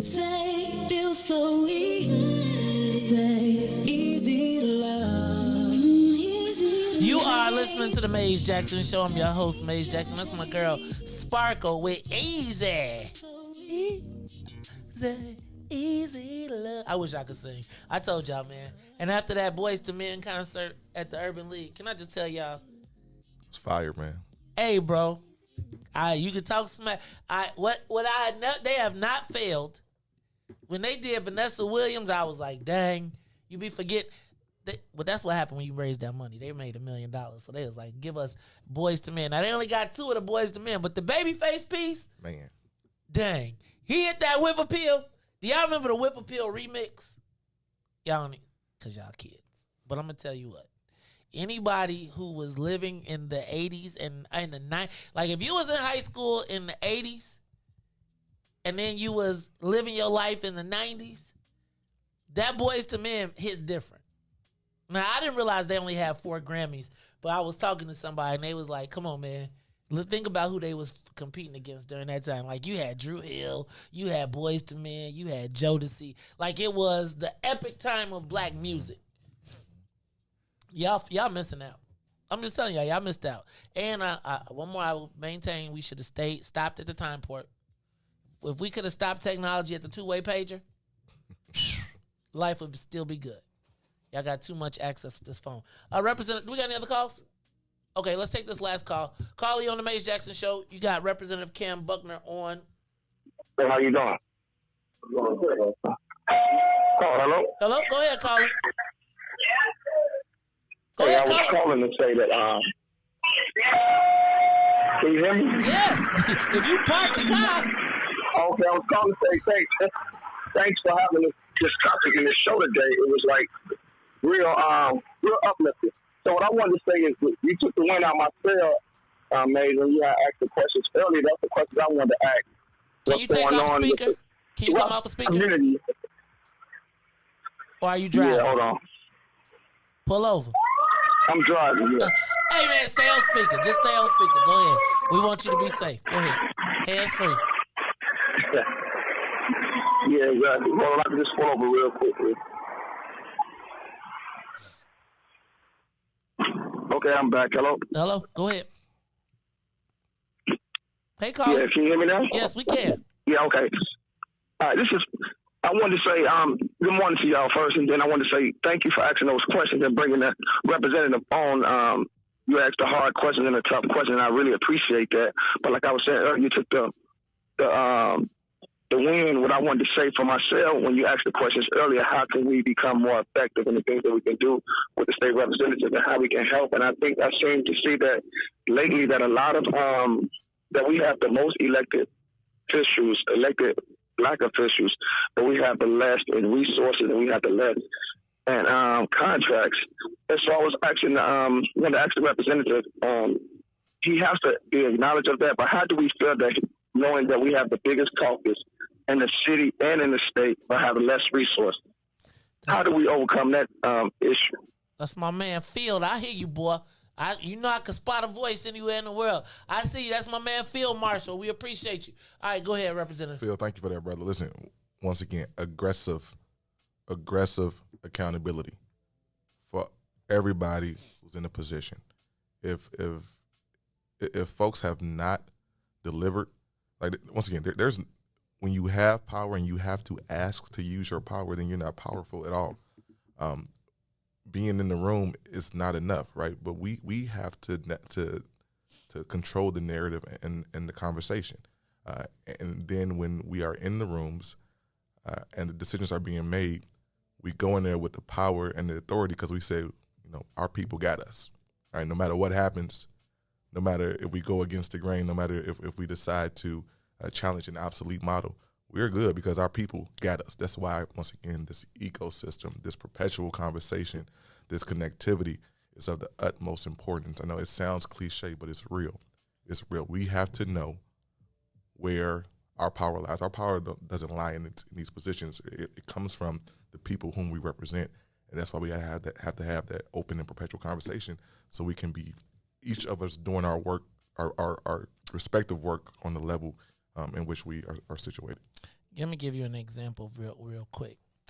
I can't say who, but someone who came on this show and did not do a very good job and got whooped up by the den hit me up and was like, regardless of that, brother, and I probably need to sharpen my knife, here is what is happening, that regardless of how your group feels about me,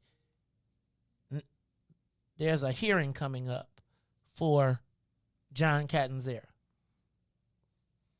And he was like, hey, y'all know how many times that there's been a hearing for a police officer and 300, or there's a black person and 300 police officers in uniform show up and make their presence known and felt? He was like,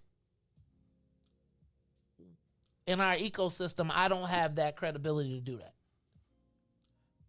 But they need to look up and see 200 black people. Imagine what it feels like when you walk in a courtroom and there's 200 cops in there. Imagine what it would be like to walk in and all the stuff you said, you holding accountable to the people that are there. That's ecosystem. That's the development of an ecosystem. It's the beginning of a formation of trust. Man, Joe, I'm just telling you, we've learned this stuff wrong, and as people start to try to find their way back, we can't hit them over the head as that. You got to keep on extending the hand and keep pulling them back, right? And getting the win. And even though one guy's sitting in one space, he got to be straight ahead. He got to look straight ahead, but he got to know that when I'm looking straight ahead, that in spite of everything that's happening, right? And God told Lot and his family to leave. He said, look straight out. Yeah. Don't look to the side. Don't look back. Keep moving forward. And know that if you don't look back, the people over here got you. Sometimes what is known need not be said. Listen, brother, and the way we avoid turning into pillars of salt, as you mentioned a lot, is exactly what you said, right? You talked about, it's being present in the space and folks have to be in their lane, right? You came down to Springfield with maybe 20 people, 17 people, I think. And they were giving you looks and stares. Even at one point, we were in a room and people didn't want to leave the room. They was acting like they was shuffling papers so they could hear what we were talking about. Remember that? Mm-hmm. That small day, that mattered because we got that stuff done, right? Got that stuff done, and we didn't. It's like people looked up and said, "Oh no, it's not just one person." And it's like he ain't standing there by himself. And wait, 20 people got on a bus to come down here for a hearing? Right? Because usually the only people that sign on the list are the lobbyists, who they represent. They pulled it because they couldn't play us with us standing right there looking at it. Right? Oh, no, we can't. We could have just silenced it. But when they knew he had some back and some people that was willing to get on the horses and ride 3 hours to be like, we watching everybody here, it's what happens. I got some more stuff, and so this is part of what I want to talk about. But before I do that, Representative Buckner, I want to give you a couple minutes to tell people, what you've been doing in Springfield, you yourself. Listen, and so I know that was a question earlier, and listen, I'm not here to blow my own whistle, but I'm here to listen to folks. But listen, there are a number of things that I've worked on, specifically what we were just talking about, right? So making sure that when we talk about minority contracting, right? Black. That was that's. They say minority. But what do we put in the bill? Descendants of slaves. It says black, right? Right. But we moved, did you put black or was it? I think y'all put descendants of slaves. So in the economic pillar of the Black Caucus agenda, based on the good work that I did with you and what's in it for the black people family, we were able to get that language. That language is now state law, right? In the law of the state of Illinois, the descendants of slaves, when it comes to making sure that our percentage in state contracts is aligned with our percentage of the population. That's not a small feat, right? That's real work. But that's not, me patting myself on the back. That was work that happened because the ecosystem, right? One of the big things that we passed in Springfield this last veto session was a moratorium on Chicago school closings. That's a big deal, man. If you live in Chicago like I do, and within 3 miles of my home in either direction, there are about 10 schools that are empty buildings that were shuttered under the last mayoral administration. These are eyesores. This is trauma. This is a personification of what has happened in our communities, disinvested in, benign neglect. We stood up, and with a bill that I carried in Springfield in October, just this October, that said that's not happening in this community anymore. We're not closing schools. We set up an elected school board because kids in Bronzeville and Washington Park and Washington Heights and South Shore deserve the same thing that a kid in Naperville or Neuqua Valley deserves, and that's people who represent them to make sure that the policies under which they're being educated make sense. These are big deals for our community, man, and we got to continue to do this work. And I'll just say this. My constituents did not elect me because I have all the answers. They elected me because I'm willing to go find the answers. And that's the work that we got to do. And so as we talk about ecosystems, I'm recommitting now on this public forum to doing it.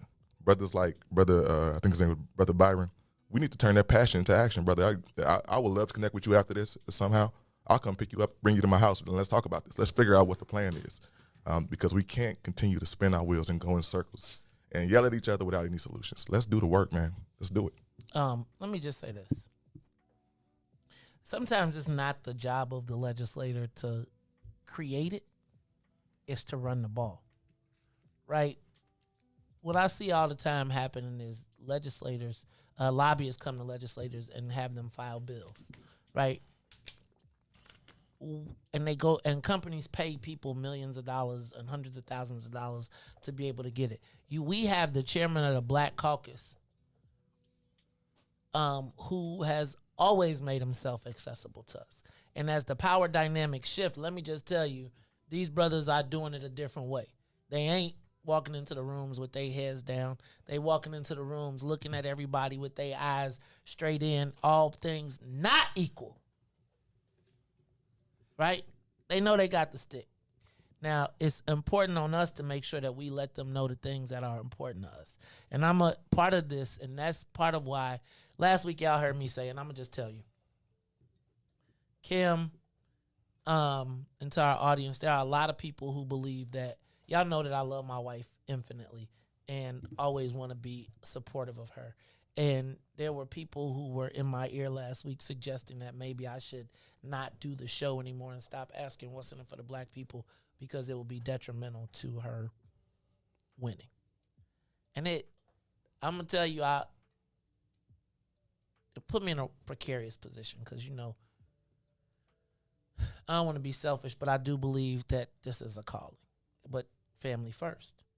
And so I said what I have to do is be strong enough to withstand anybody that wants to come against us. Right? Not us. But. So I asked you all last week if you would. Oh, and shout out to Tiffany Hightower, because current executive director, Illinois Legislative Black Caucus.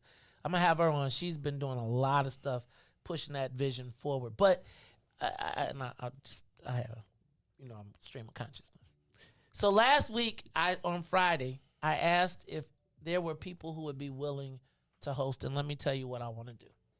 I want to visit every black ward in every black township in Cook County to start between the months of November and December, where I would like to hold a conversation, 2 hours, and organize. What I'm asking you to do is I'm asking a host, someone to host us in your ward, you, yourself, your organization, and get 20 people.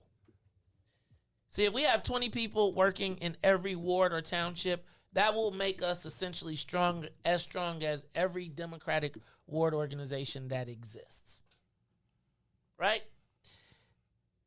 Then what we want to do is organize each one of those wards. And I'm telling you all this because this ain't a secret. I ain't trying to hide it. Now, the meeting won't be published on social media. So you got to come in person. And at that point, we will talk to you about what is going on in your ward. Who are your elected officials? We will start to begin the report card process. Right? That report card will then be submitted, and we will give it to every elected official, as well as a statement that will challenge them on what are they doing for black people. We will deliver it to each elected official that is black and white. And we will have them on record as to what. Now, going from that, remember, you got 20 people in your ward, then we will set up our shadow government, our shadow political operations citywide, right? Because, again, if I got 20 people in every ward in every township, that's how you can help or how you can hurt. So we got a couple things going on. You also know that we are having our telethon for What's in It for the Black People and What's in It for the Black Media and PAC, because the goal is to raise money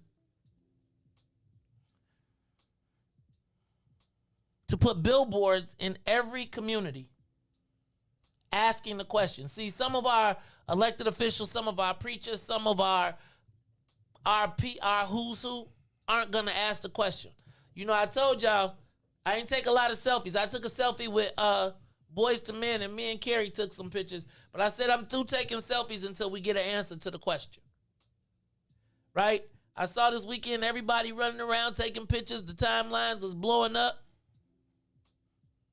And this ain't no Zoom meetings. I'm just letting you know. We're coming to your town, ward, etc. No elected officials. Sorry, Cam, you can't. Well, that's actually, good, we might, but ain't no elected officials. That's good. It's us talking. And then you're going to have some assignments, but every ward has got to hear from black people. It's called B1P. Black First Party. I saw it all in the internet. But imagine if we could direct all the black votes in one space. You don't have to go join an old organization.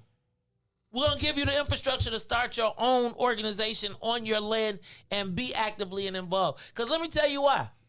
Because I got a feeling if you go see Cam, he ain't going to close the door. He's going to open it up and say, how do we make this bigger? But you're going to know them by how they receive you. And I think it's not incumbent upon the elected officials to reward or punish themselves. It's on us. I think you heard the man say, we keep saying what they gonna do. What we gonna do? So I'm gonna challenge you. I'm asking, there's 18 black wards for now. It's 30 townships. I didn't count the black townships, but we want to come to every one of those communities. And we want to start to build a political apparatus that asks what's in it for the black people, but black first. Now, when I say black first, that don't necessarily mean you got to be the black candidate. But you got the best black answers for black people who have been traditionally and systemically cut out. Now, let me tell you, and when you go to the ward office, when you go to the office and you got 20 people behind you, it's going to be you're going to fill up that office. Not rowdy, not disrespectful, but concerned with questions and a demand for answers. When's the last time 20 people showed up anywhere, black, on any one issue that wasn't a protest, that quietly sat down? And eventually we plan to have an attorney that will come with you. Here's the contract with Black Chicago. Here's the contract with Black Springfield. Here's the contract with Black Peoria. Here's the contract with Black East St. Louis. It ain't nothing but Black East St. Louis. Right, yeah. Everybody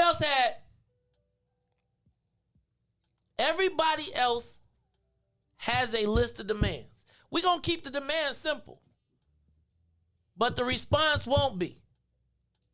Again, if I can get 20 people in every ward, in every township, you will immediately become the biggest and the most threatening black organization. But we ain't got to be a threat. Because what I tell you, how we can help or how we can hurt. Now, I'm going to need some people to organize. I'm going to need some people to help drive. I'm going to need a little security. A little? Just a little. You know, just a little. And no, you know, because let me tell you what. I believe that there's a hedge of protection. And Bob Israel will tell you the story. That when, back in 2007, some people tried to pay him to come hit me in the head to the white meat.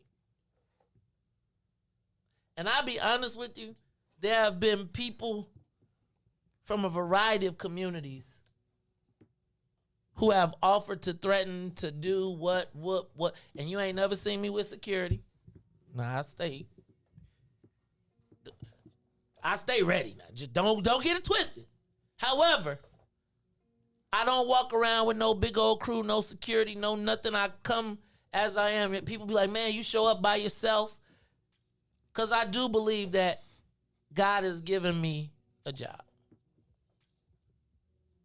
That is our own party, Mike. Black First Party. Right? Which way, it don't make a difference if it's a Democrat, Republican, black, white. What it is how do we put the black votes in one space?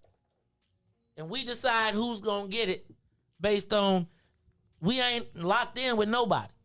But imagine if you could put 20 people to work for any campaign. How many campaign volunteers does anybody else have? They ain't got 20. I've been to some of y'all ward meetings. I've been to some of y'all precinct captain meetings.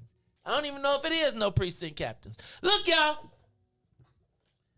What I do know, though, is my man, Sister Zakia, we know COINTELPRO is going to be there. Let them come on. We only doing, man, if they going to go knock on doors, come on, knock on doors. We ain't going to never let them get too close, though. But let me tell y'all what. If we have an ally in Springfield, if there's anybody that has put it down for his people in a short amount of time, I got to tell you, Cam Buckner has been that guy. I'll never forget Vince, like, you got to meet him. Dorothy Tillman, like, you had to meet this brother. I don't mess with none of them down there but Cam Buckner, Jim Alita. Oh, Cam Buckner. And I had an opportunity to meet this brother. We sat down, and there's never been one time since we sat down that he hasn't done what he said. Now, I'm going to tell you, he might stretch you out a little bit. Might make you have a few heart palpitations. But if he say gonna get it done, he get it done. And you know, now that the speaker be like, Cam, I want you to come over. I want you to go talk to the moderate caucus. Go talk to the white women. Now be careful. They're sensitive. I had a joke. I'm going to leave it alone because I know you got to work down there. Representative Buckner, before you get up out of here, man, is there anything else you want to tell the people, man? We want to give you the opportunity to close before I do my world-famous close. Listen, I think we said it all, man. This conversation was about ecosystems, about rebuilding and restoring our connection with each other. We got to do it. We can't just talk about it. We have to do the work. And I've committed to that work for my entire life, and I will continue to because this is what I do. This is what's in my blood. These are my people, and we got a lot to get done. So everything I said, I meant it. That offer that I issued to Brother Byron, I issue it to anybody else too, man. My email address is K, just the letter K, at cambuckner.com. Hit me up. I will call you, and we'll figure out how to work together for the betterment of our community. Okay, and I got to do this. I got to do it for Brian Hudson. Hit him back on the AXO Awards. Okay, give me his number. I'll get your stuff. Yep. Brian, he will follow back up with you. Hey, y'all, this is the Maze Jackson Show, where we ask every single day, what's in it for the black people? And if you don't like it, I forgot. For Maze and Riis, Ruthie, Todd, Doug, being in the comments don't count. President. Can President Stoger get in a rap battle? No, he doesn't even like that rap battle. I turned that stuff off. It's terrible. It's the worst thing could ever happen in the world. It's K-A-M. K-A-M Buckner, not C. Cam with a K. Cam with a K at cambuckner.com. KAMBUCKNER.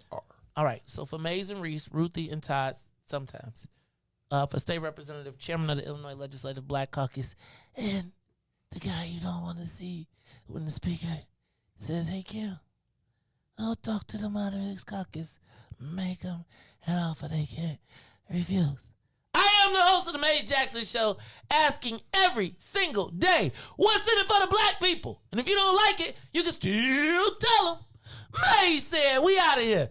Peace. Let's get down to business and go ahead and address the facts, man. Lightfoot seems more lesbian than black. Rahm Emanuel's another case. He was just as tired. 50 closed schools left much to be desired. Police had Anjanette naked on that body cam. They suppressed the footage so it couldn't touch a lot of hands. Reminds me of that 16 shots in that cover-up. Both of them similar, so I went and dug it up. George Floyd killed, a lot of riots happened in the town. Southside burned and they wouldn't let them bridges down. Grandmother sick, need a prescription and plus a couple groceries. You gon' have to travel just to get it now. COVID-19 out here shutting all the business down. Not enough SBA loans to even give around. So many failed businesses that you can put them in the pile. If you don't survive the pandemic, it's gon' sit you down. We sing, dance, play ball, entertain, and crack jokes. Government infested black neighborhoods with crack smoke. System that milked us so bad, we got lactose. Still trying to find out what's in it for us black folks. We sing, dance, play ball, entertain, and crack jokes. Government infested black neighborhoods with crack smoke. System that milked us so bad, we got lactose. Still trying to find out what's in it for us black folks. Shout out to Willie Wilson, hope one day you get to Senate.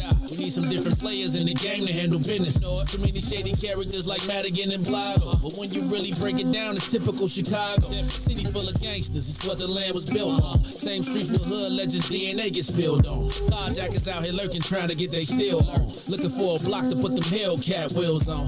Let this give bogus appraisals a red line. Car crackers out here getting minimal fair time.